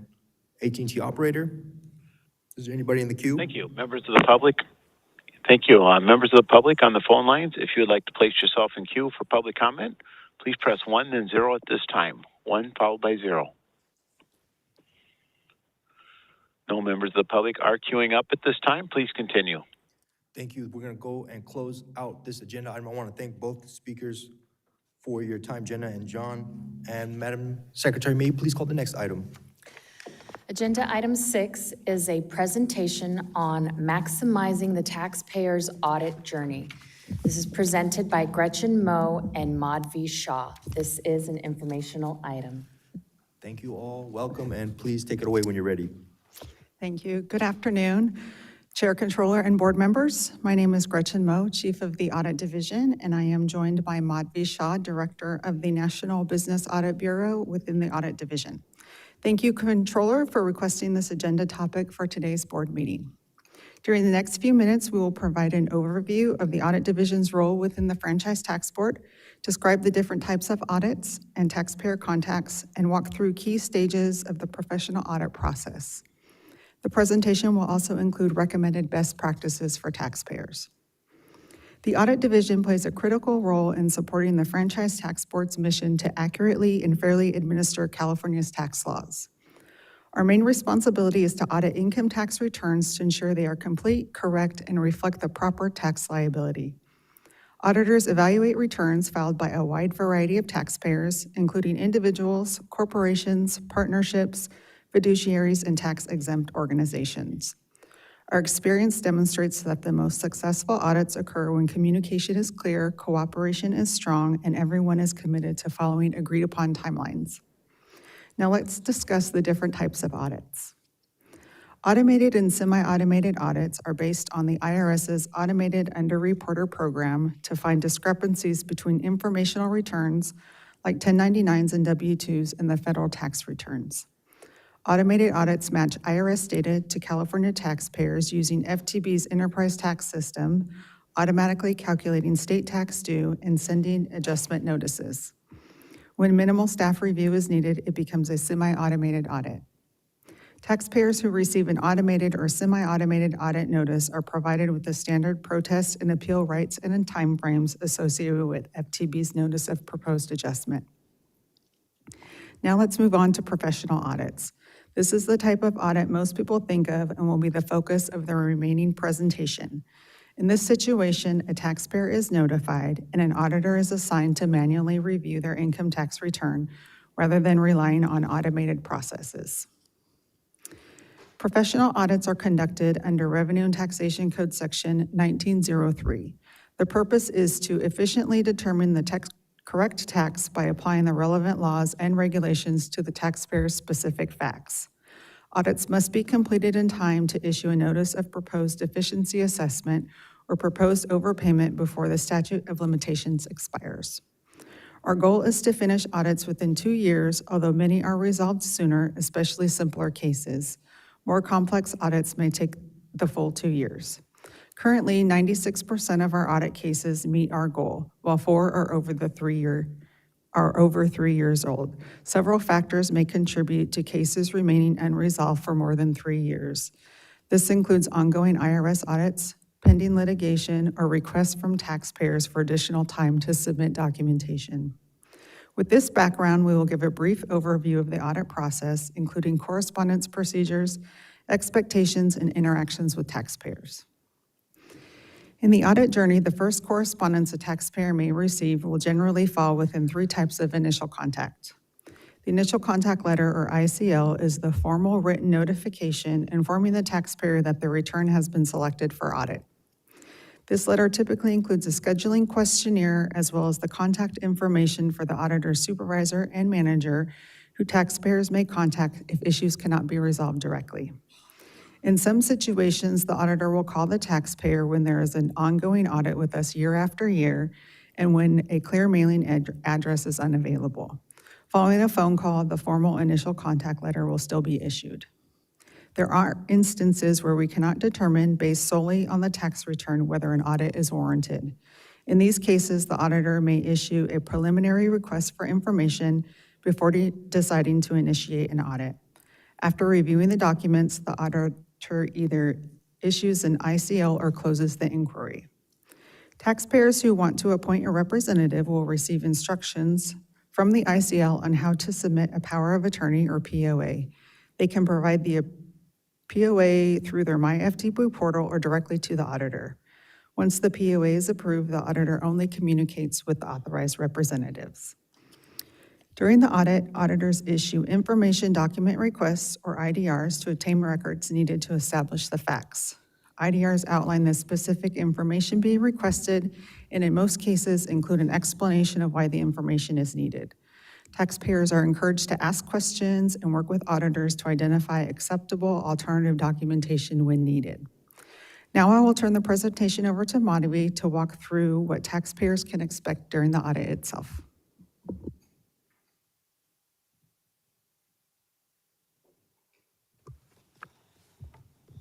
Thank you, Gretchen. The audit process starts when the taxpayer receives an initial contact letter. Auditors begin by reviewing documents and tailor communication based upon each audit case. For complex audits, the auditor may issue an audit plan which lists key issues, timelines, and contacts, and may disclose this in an opening conference. In simpler, less complex cases, this step might be skipped. During the opening meeting, document requests are clarified and response timelines are set, which is usually 30 days, but can change depending on circumstances. Periodic status meetings will be scheduled to help track progress and resolve questions, sometimes with supervisors joining in. The audit meetings or field appointment can take place virtually at the taxpayer's place of business, a representative's office, or at a FTB office. Auditors send document requests as needed and keep the audit plan updated. Audit supervisors continually meet with their audit staff during an audit and help them manage timelines, provide guidance, and resources as needed for the audit issues. Supervisors help guide their auditors to complete their audits as efficiently as possible by tracking case progress on reports, help identify compliance trends, and manage taxpayer requests. If there are any concerns during an audit, taxpayers should contact the audit supervisor or manager listed in the initial contact letter. An audit is nearly complete once the taxpayer submits all the required documents. At this point, the auditor has completed their review and is prepared to formulate recommendations. If the taxpayer's documentation shows the amount they paid was accurate, the auditor will proceed to close the audit case with a notice of a no change action. However, if multiple issues need addressing, the auditor may prepare an audit issue presentation sheet, or an APS, for each separate issue. An APS can be provided at any stage of the audit and outlines the issue, facts, law, analysis, and conclusions of the specific issue. Once an APS has been issued, this period is the taxpayer's opportunity to correct factual misunderstandings and present rebuttal arguments. If taxpayers agree with an APS, they must provide a written rebuttal within the specified timeframe, explaining their reasons and providing supporting documentation. This process helps to resolve disputes during the audit. Typically, taxpayers have 30 days to reply to an APS, but auditors may allow deadline extensions if circumstances and statute of limitations permit. The auditor may also schedule a closing conference to review the outstanding issues, discuss possible results, and review FTB post-audit rights. A position letter is then issued, which brings all audit findings. When there is only one issue or all the concerns are linked to the same set of facts, the position letter can serve as a sole summary. When APEs were previously issued, the position letter will summarize their conclusions and provide revised tax calculations based upon all audit adjustments. Following the closing conference, APE's rebuttals and position letter, the auditor issues an audit closing letter as the final notice before internal review. We conduct thorough reviews during and after an audit to ensure accuracy. Supervisors, subject matter experts, and our technical resource unit may assist on specific issues as needed. After the closing letter, the audit case may receive an additional technical review for verification of the issues and tax calculations. Once all reviews are complete, official notices are sent to the taxpayer or representative. Clear communication and transparency are vital for efficient audits with minimal disruption. In our experience, timely and accurate completion of audits rely heavily on the ongoing exchange of information between auditors and taxpayers or their representatives. Audits succeed when information is openly shared between auditors and taxpayers. We start by building collaboration, explaining the audit purpose, expectations, and procedures, and maintain openness through regular meetings and quick responses to questions. At times, technical advisors may assist the auditor with complex issues. However, the main auditor stays the primary contact for consistency. Both parties should be transparent about deadlines and potential delays to keep audits progressing smoothly. We demonstrate our commitment to openness through opening and closing conferences, regular status meetings, and formal responses to documents like APEs and position letters. These checkpoints keep taxpayers informed, clarify next steps, and enable prompt resolution of questions or concerns. Taxpayers may elevate concerns beyond the auditor when necessary. Audit correspondence includes supervisor and manager contacts, which taxpayers and their representatives may use to resolve issues efficiently. The Franchise Tax Board Audit homepage also lists contact details for audit program leaders, should additional guidance be needed. Our teams are dedicated to supporting every audit and making sure the process is clear, communicative, and focused on finding solutions from start to finish.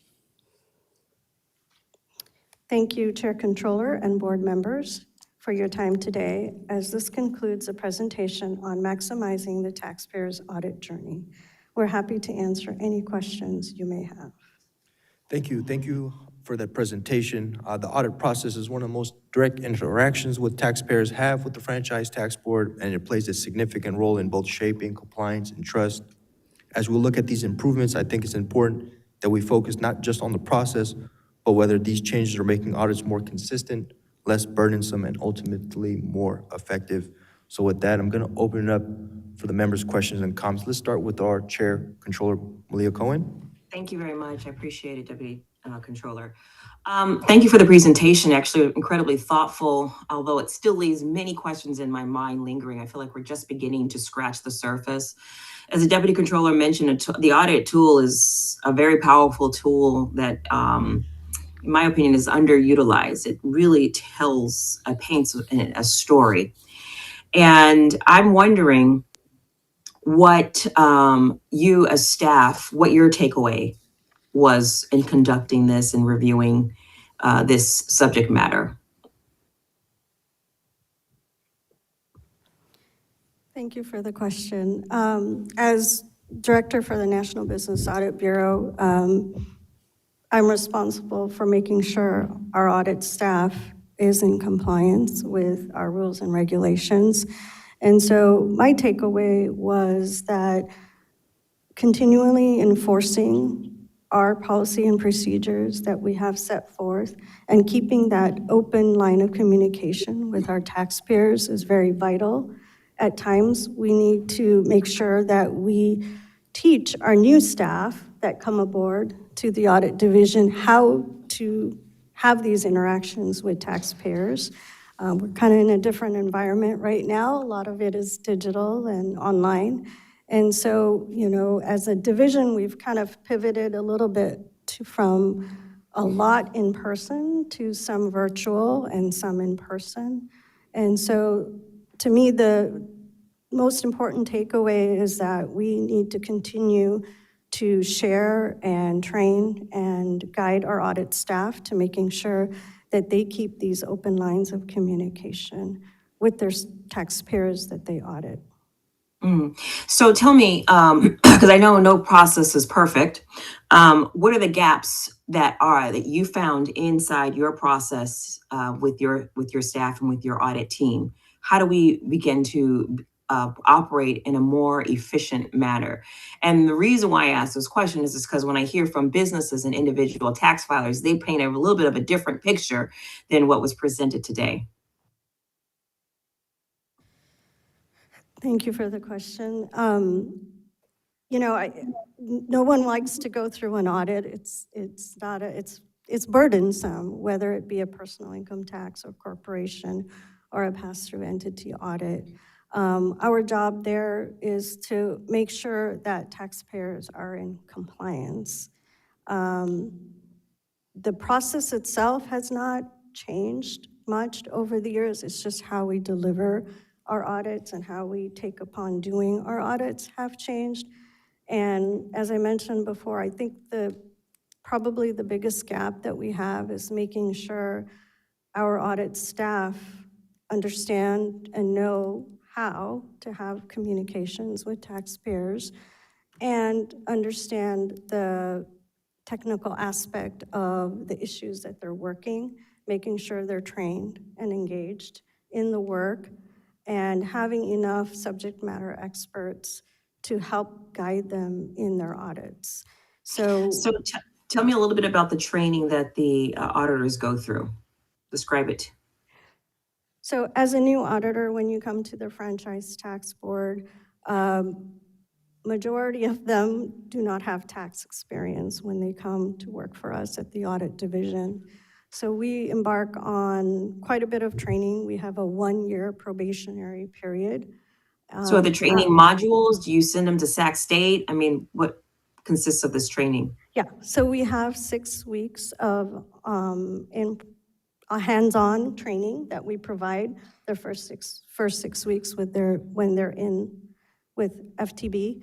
And then it's ongoing training, which is just in-house technical training, learning the issues, learning how to audit, learning to look at documentation, reviewing taxpayer documentation, and interactions with taxpayers. And so that's why our probation is quite long as well, because it's a long process.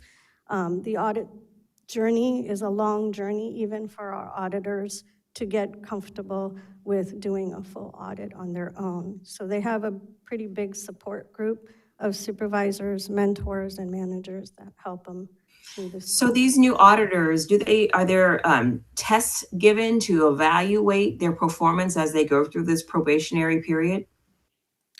Yes, so probationary means that it's subject to them passing their probation, and we provide an evaluation at the end. Actually, it's 3 times every quarter. They get an evaluation during their probation period as to how they're progressing. Once they pass probation, we have annual evaluations that we provide once a year, and that is the supervisor's opportunity to assess the auditor and in their skills, their abilities, and development. All right, Deputy Chief, back to you. Thank you. Thank you, Madam Controller. I'm going to now recognize BOE Chair Member Lieber. Thank you.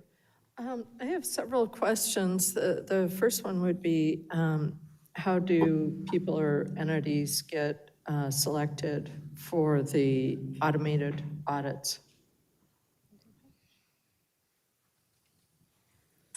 Thank you for the question. So the automated audits, we get information from the IRS that we, Might be the other one. okay, can you hear me now? Yes. We get information from the IRS that shows the changes at the federal level, and then we use that with our own account, our own tax system to issue those automated notices. Okay, so then people at all income levels or businesses at all levels of volume or whatever could be selected for the audit. Potentially, sure. And how do you handle the language access from the time of the initial contact letter on? Sure, great question.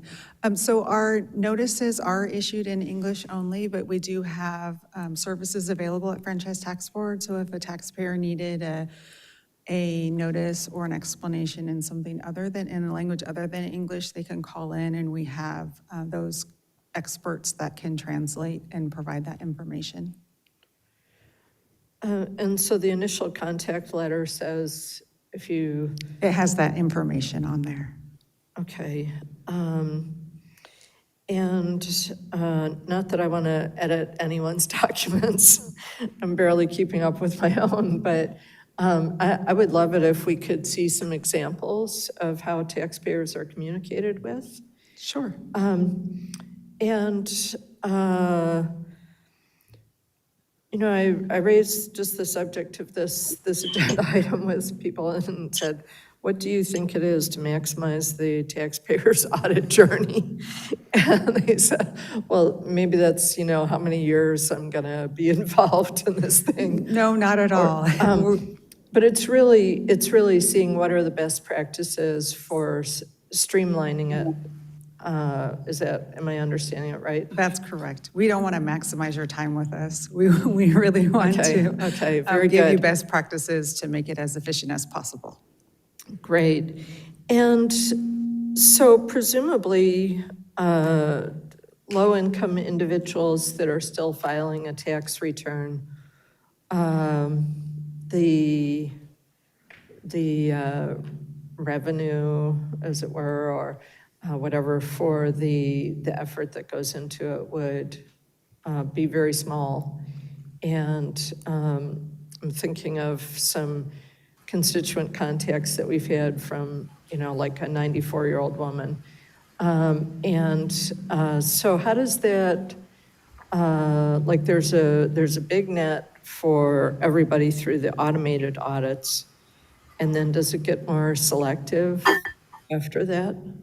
As we go to our professional audits, is that what you're speaking to, or more of the automated audits? Well, they would probably not even have professional representation.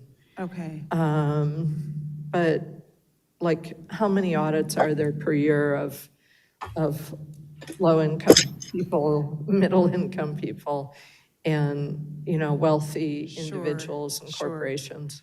Great question. We do like to keep the numbers confidential. I'm happy to provide some information outside of the meeting on the specific numbers. Sure, that would be great. And it would be instructive even to get there's a certain number of the automated ones, and then it's a pyramid, so that we could understand if it's what's happening with that. And then, yeah, I'd just really like to see if we possibly could, what kind of communications folks are receiving, and if we could understand the magnitude of it. And does it come with, like, say, an FAQ where it says, you know, the reason that you're getting this communication is because you have been randomly selected, versus we have reason to believe or Sure. those kinds of things. Yeah, I'm happy to provide some information. We also have a publication on what to expect during your audit as well. That's informative for people, but happy to provide some examples of correspondence that we provide. Yeah, I would love to see the what to expect document as well.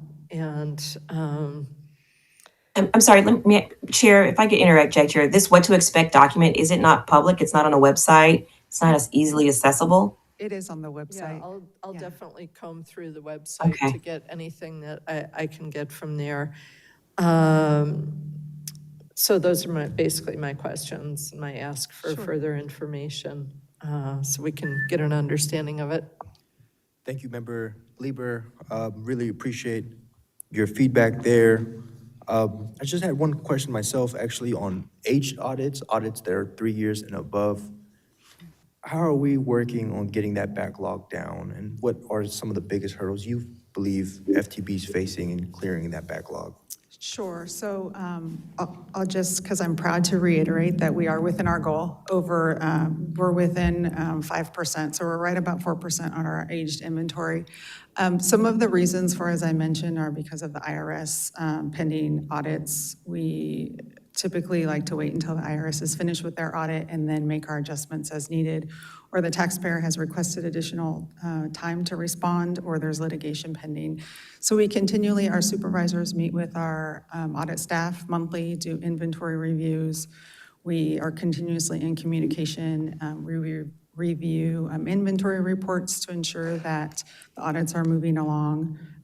I ask questions, our leadership team asks questions to make sure that we're moving those audits along to ensure that we're closing them as efficiently as possible.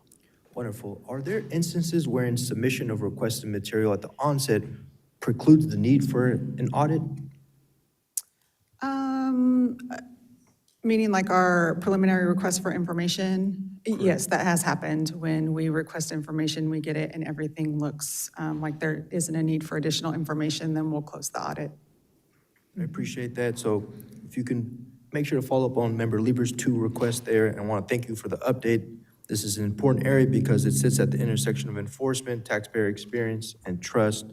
So I would encourage us to continue looking at the process improvements and towards measurable outcomes, including reduced disputes, faster resolutions, and stronger long-term compliance, so the board can continue tracking this progress in a meaningful way.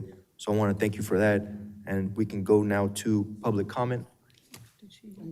Are there any members of the public that would like to comment on this agenda item? Seeing none in person. Can we go to the phone line, AT&T operator? Are there any members of the public that online that would like to comment on this specific item? Members of the public on the phone lines, if you would like to place yourself in the queue for public comment, as a reminder, you may press 1, then 0. We go to Christine Grab. Please go ahead. Hi, could you please explain why the number of audits per income breakdown is confidential information? Right. We taxpayers, who are your employers, would like to know this information.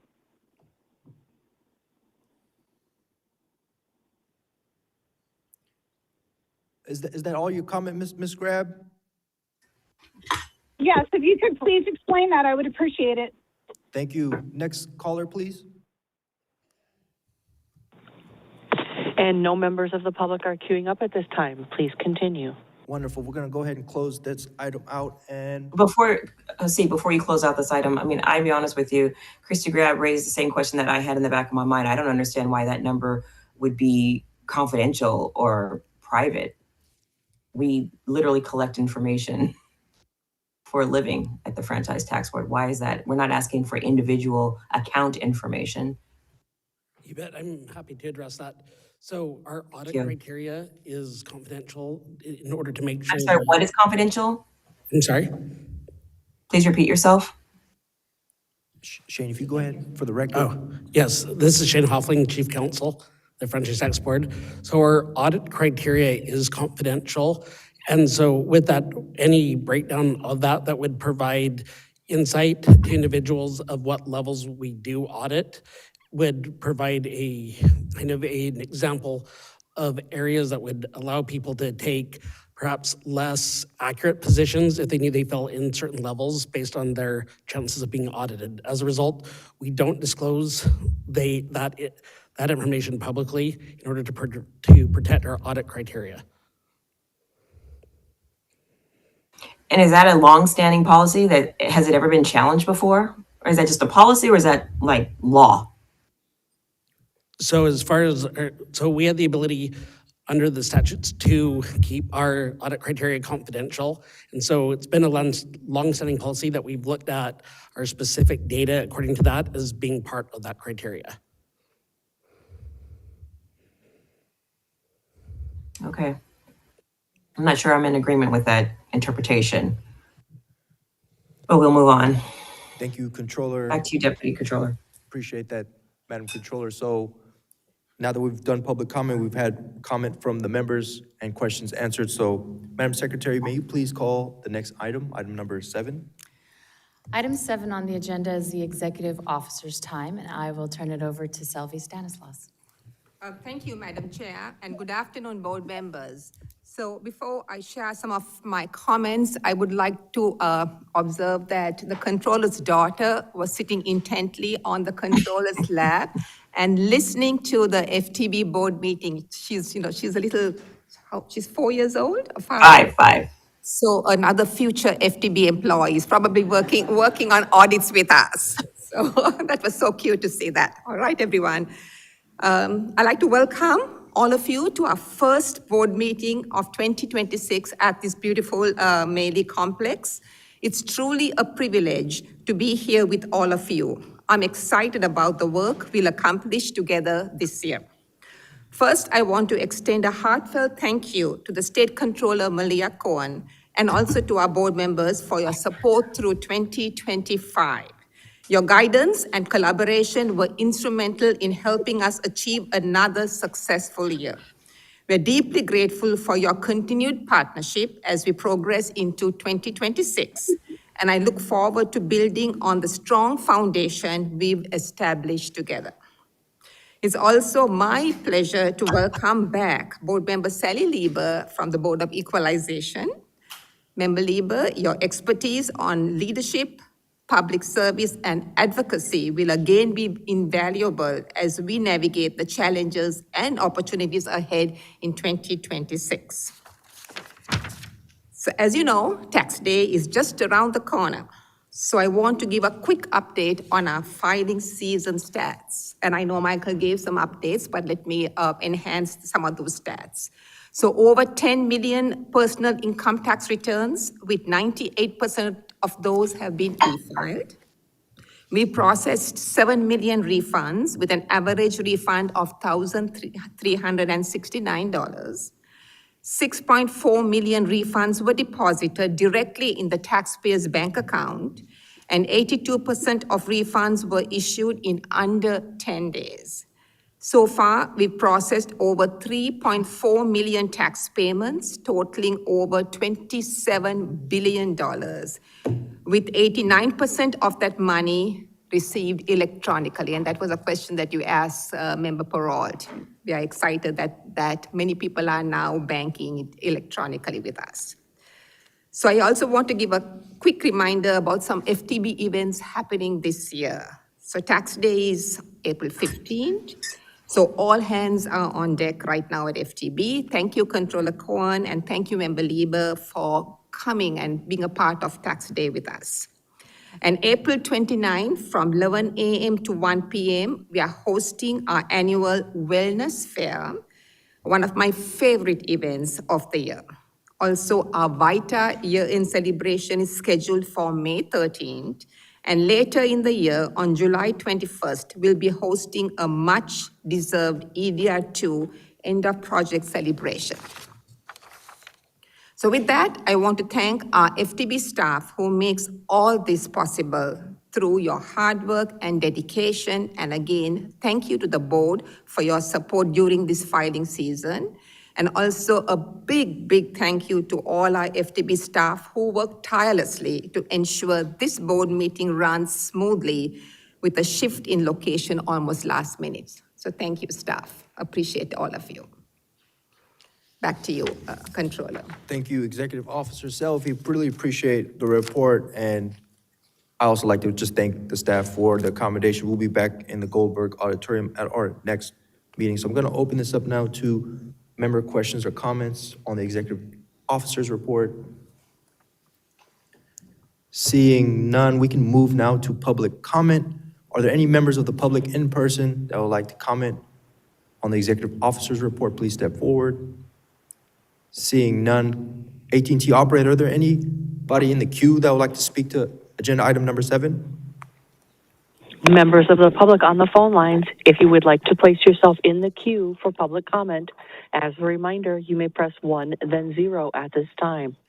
We go to Christine Grab. You may go ahead, please. Bill Hilson retired in 2022. Per public records, he returned to employment with FTB in 2023. Per public records, Bill Hilson has been violating the terms of CalPERS by collecting both a paycheck from FTB and his pension.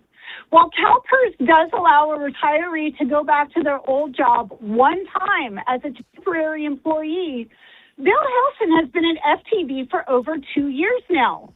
That's not temporary. The rules of CalPERS explicitly state that retirees cannot go back to their old jobs on a part-time basis in order to supplement their pensions. FTB should have never allowed Bill Hilson back. It is unconscionable that FTB is committing pension fraud in order to keep him on staff. I demand the resignation of Candace Malone, all of the board members, and all of the executive staff for facilitating pension fraud. Furthermore, as the state's collection agent, I expect FTB to recoup the stolen pension funds from Mr. Hilson with the same aggressive tactics that it routinely utilizes. Thank you. Next caller, please. And no members of the public are queuing up at this time. Please continue. Thank you. Seeing that there's no other members of the public that would like to comment on this, we can move on to our next agenda item. Madam Secretary, may you please call the next item? Item 8 is the board members' time. Thank you. We are at board members' time. I'm going to go ahead and try to take public comment first now on this item. So are there any members of the public that would like to comment on item 8? Seeing none in person.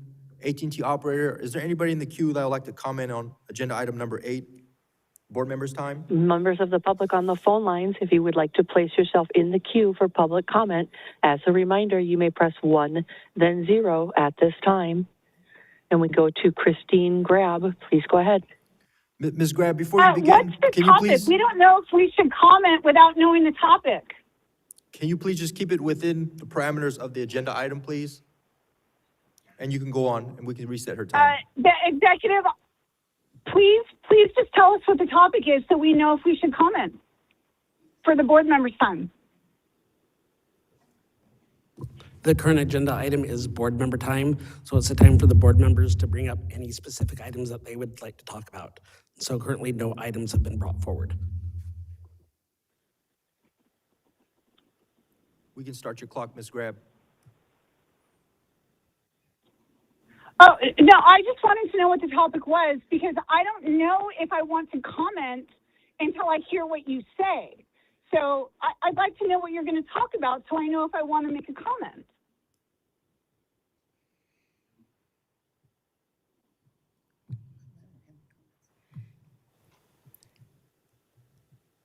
Is there any other comments from you, Ms. Grab, and we're going to move on? No, I'm really frustrated that you ignore me and like won't acknowledge my words. Very frustrating.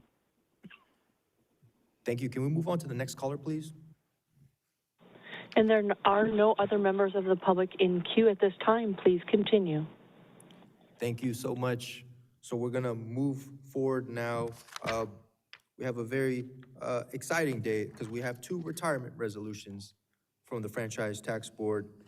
And I'd like to take the time to celebrate the amazing achievements of 2 of our colleagues, Susan Maples and Jennifer Rosell, with board resolutions on the occasion of their retirement. So if you 2 can come on up, do not be shy. It's the last day.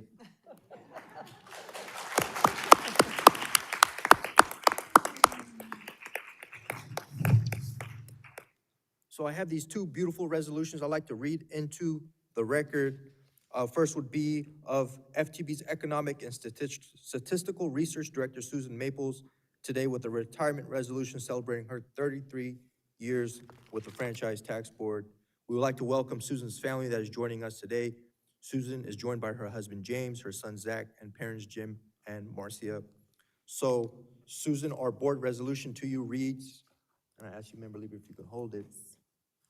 Susan Maples, who began her franchise tax board career in 1993 as a tax auditor and concludes it as a director of the Economic and Statistical Research Bureau, is known for being honest and transparent leader, an exceptional problem solver, a poised public speaker, and her unwavering dedication. Whereas Ms. Maples dedicated much of her career to representing the FTB through her roles as public affairs, trade media, and the Taxpayer Rights Advocate Office, where she served as the taxpayer advocate for 6 years. She provided countless hours of outreach and training to taxpayers and tax professionals, provided testimony at legislative hearings, and presented at professional conferences. And whereas Ms. Maples made a lasting impression on the people and programs she worked with, she was a voice for those who could not speak for themselves, fiercely advocating for taxpayers and their rights, fostering relationships with tax preparers in the community, providing outreach to Californians eligible for the EITC, and leading her teams with strength and care. Whereas Ms. Maples demonstrated integrity, intelligence, acceptance, and compassion in all her roles at FTB. She values the time she spent working in San Diego and the adventures she experienced there, the new perspectives gained from working with different people, the experiences gained from being a part of the mission and values team, and the time spent stepping out of her comfort zone and continuously growing and learning. Whereas Ms. Maples looks forward to more time to travel, golf, volunteer, enjoying the outdoors, riding her bike, and spending more time with her husband and sons in retirement. She plans to explore new places and hopefully play a round of golf at St. Andrews before settling down to be closer to family. Now, therefore, let it be resolved that this 6th day of April, 2026, by the Franchise Tax Board, that we recognize and thank Susan Maples on the day of her retirement for her professional and personal dedication during 33 years to the state of California, to the Franchise Tax Board, and most importantly, to the people of the state of California. Congratulations. We wish you all the best as you embark on this new chapter. And can we all give her a big, big round of applause?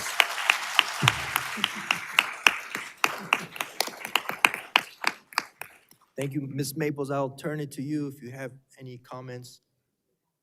Come on up.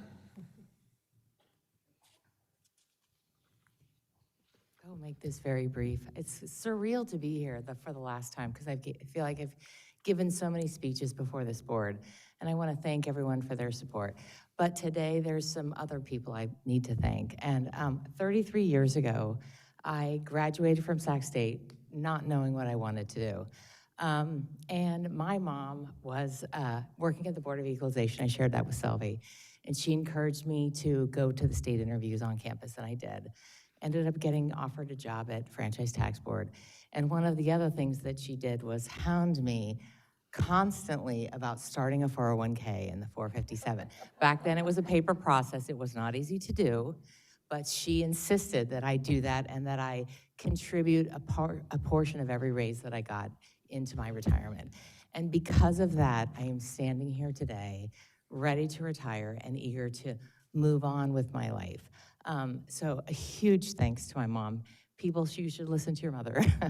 And that includes Zach back there in the background, my son.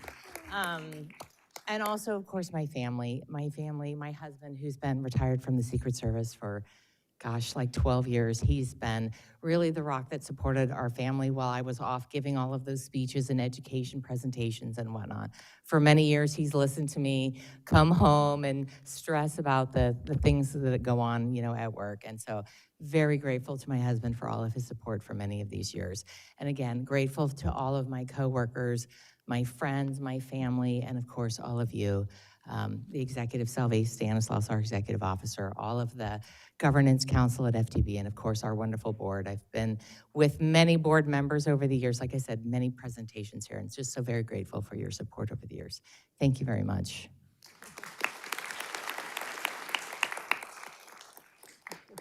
Awesome, thank you so much. Before we invite you up to take pictures, I'd like to get the other resolution into the record as well. So next, the board would like to recognize FTB's EDR2 Business Director Jennifer Roussel with a retirement resolution celebrating her 35 years with the Franchise Tax Board. We will also like to welcome Jennifer's family that is joining us here today, her husband John, her mother Janie, and her brother Roger. So whereas Jennifer Roussel, who began her Franchise Tax Board career in 1991 as a tax program assistant and concludes it now as the business director for the EDR2 project, is known for her strategic leadership, exceptional organization, attention to detail, excellent communication, and unwavering dedication.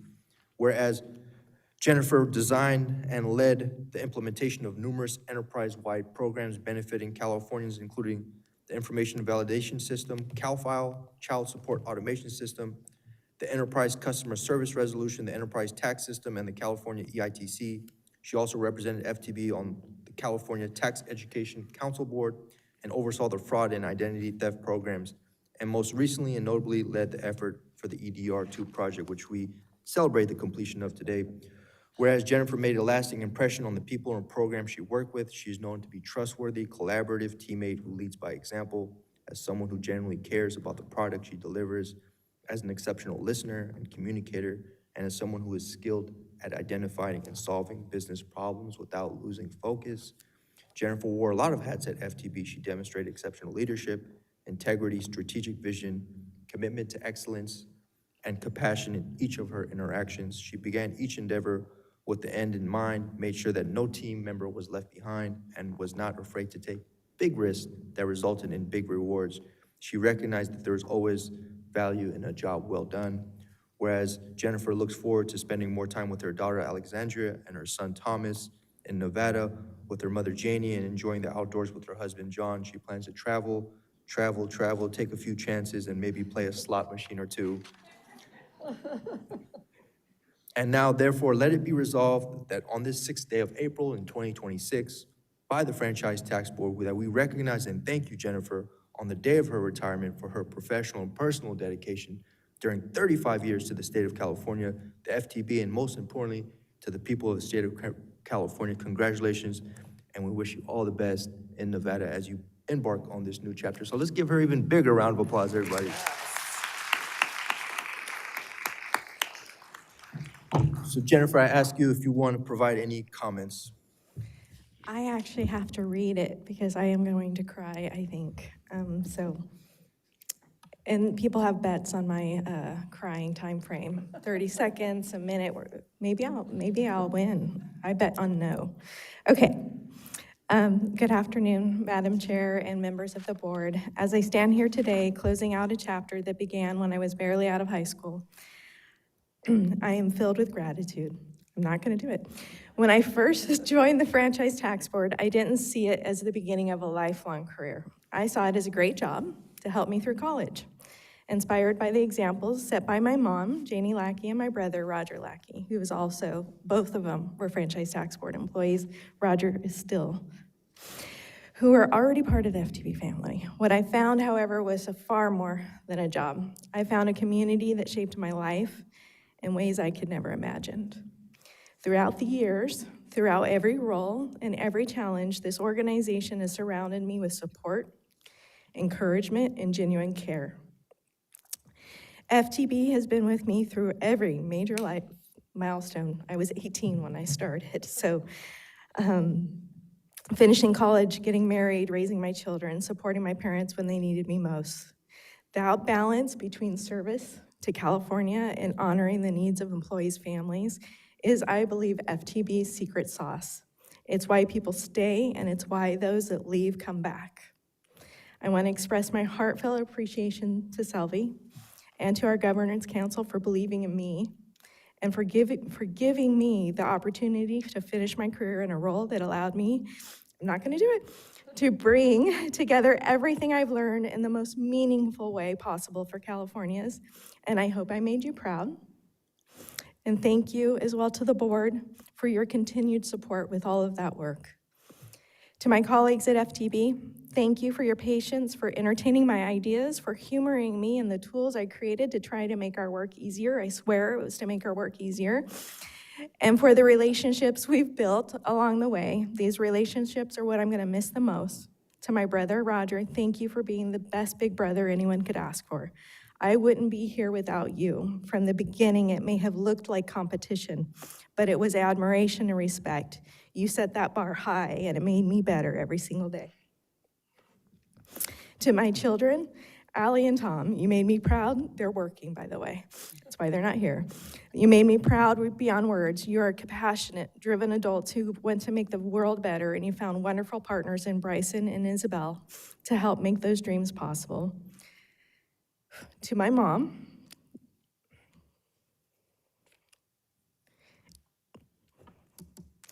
you had faith in me and it has always, oh my God, sorry.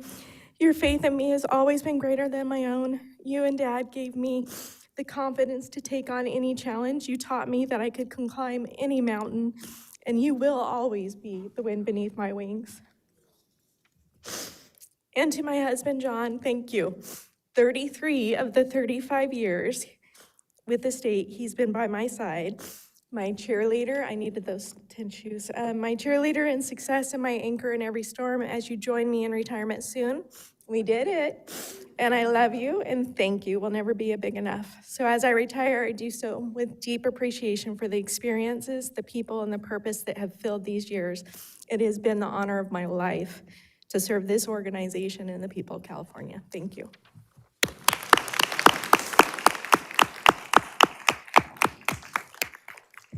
Wonderful, awesome, awesome, awesome moment. So we'll now ask Susan and your family to come up here and take pictures, then Jennifer and your family, and then we can do a big group photo. So Susan, if you want to come on up.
I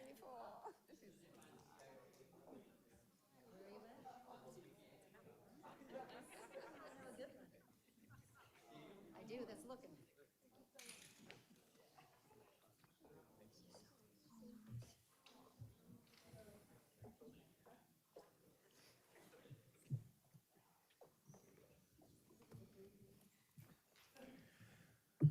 So thank you all for that awesome and wonderful memory. I'm looking forward to the day I retire. But they told me I have to come to work for another 30 years. But one day, everyone. So we're gonna go ahead and close this out with board member comments or questions. Gonna look to our members. Member Lieber. Thank you. Well, definitely congratulations to all of our staff who have gotten to this point, and especially with such significant achievements. It really is an amazing thing. And I wanted to also recognize the staff that are working hard on this tax season right now. And I know that it's ramping up, but it's probably already there at a fevered pitch. And that is so much appreciated, all that staff does to cope with everything, including those 53 million pieces of paper that come in. And I am so honored and pleased to be back serving on the board with you. And I have thought a lot about our excellent executive officer and everything that her very highly qualified and highly achieving staff do to support the livelihood and the quality of life within our state. It is so important. And as we look forward to our upcoming FTB board meetings, I wanted to bring up a few areas of inquiry that I think would be beneficial to enhancing the effectiveness of our work. The first area is an examination of the ways that we can continue to work to increase the uptake of the family of tax credit programs that were mentioned earlier, the Cal EITC, Young Child Tax Credit, and Foster Youth Tax Credit. With the changes that we've seen occurring at other levels of government, these tax credits are even more important than ever before for Californians of modest income.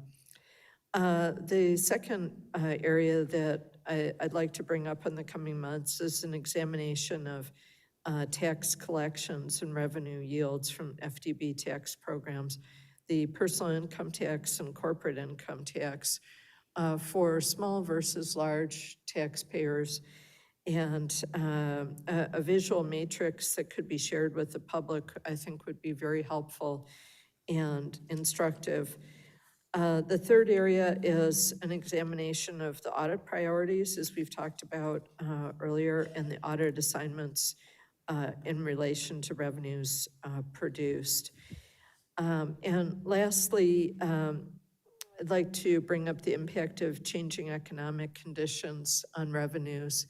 And I know that finance does a very excellent job of projecting going forward, and as has been prioritized by our state controller, some of the shifting economic winds, including for environmental reasons, I think would be very important to look at. And finally, although I didn't vote on the minutes because I wasn't physically present at the meeting as a board member, I really want to associate myself with the priorities that were articulated by our state controller at the December 8th, 2025 FTB board meeting.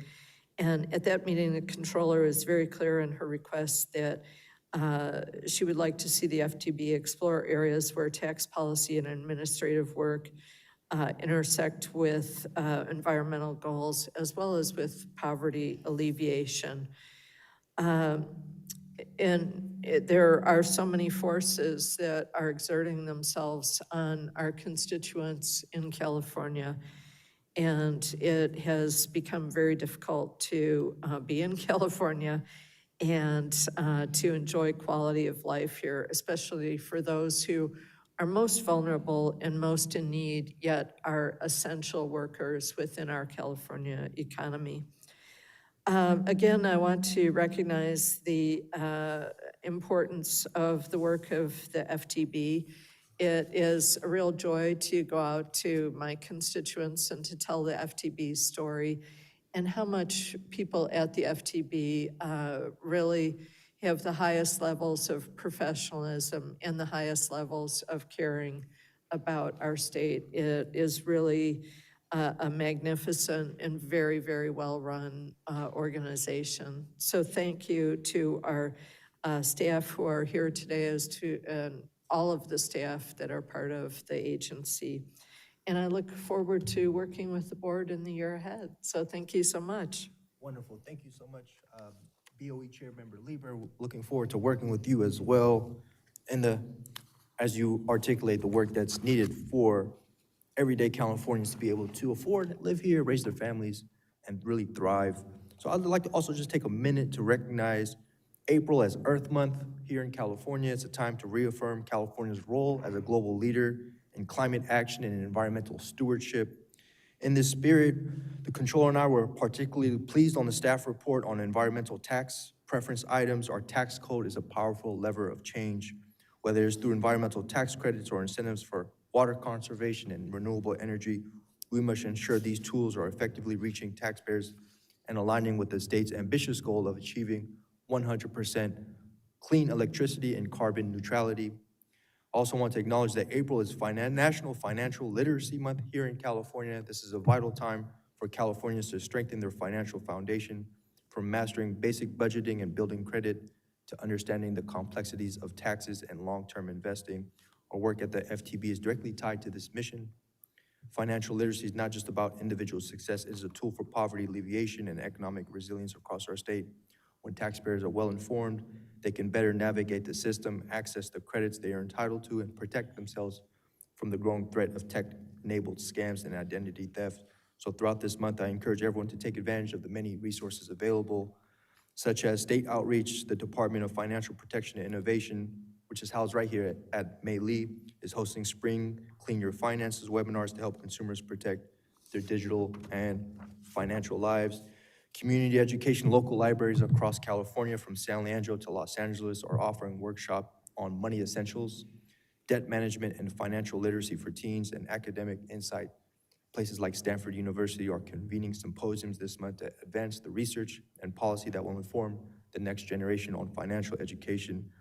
As public officials, it is our responsibility to ensure that these tools are accessible to all in every language.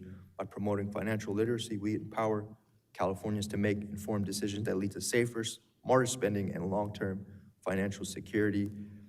I also like to thank Selvi and her whole team. Again, the reports we heard today, months and months in the making. Looking forward to setting the agenda in partnership with BOE Chair Lieber in the future.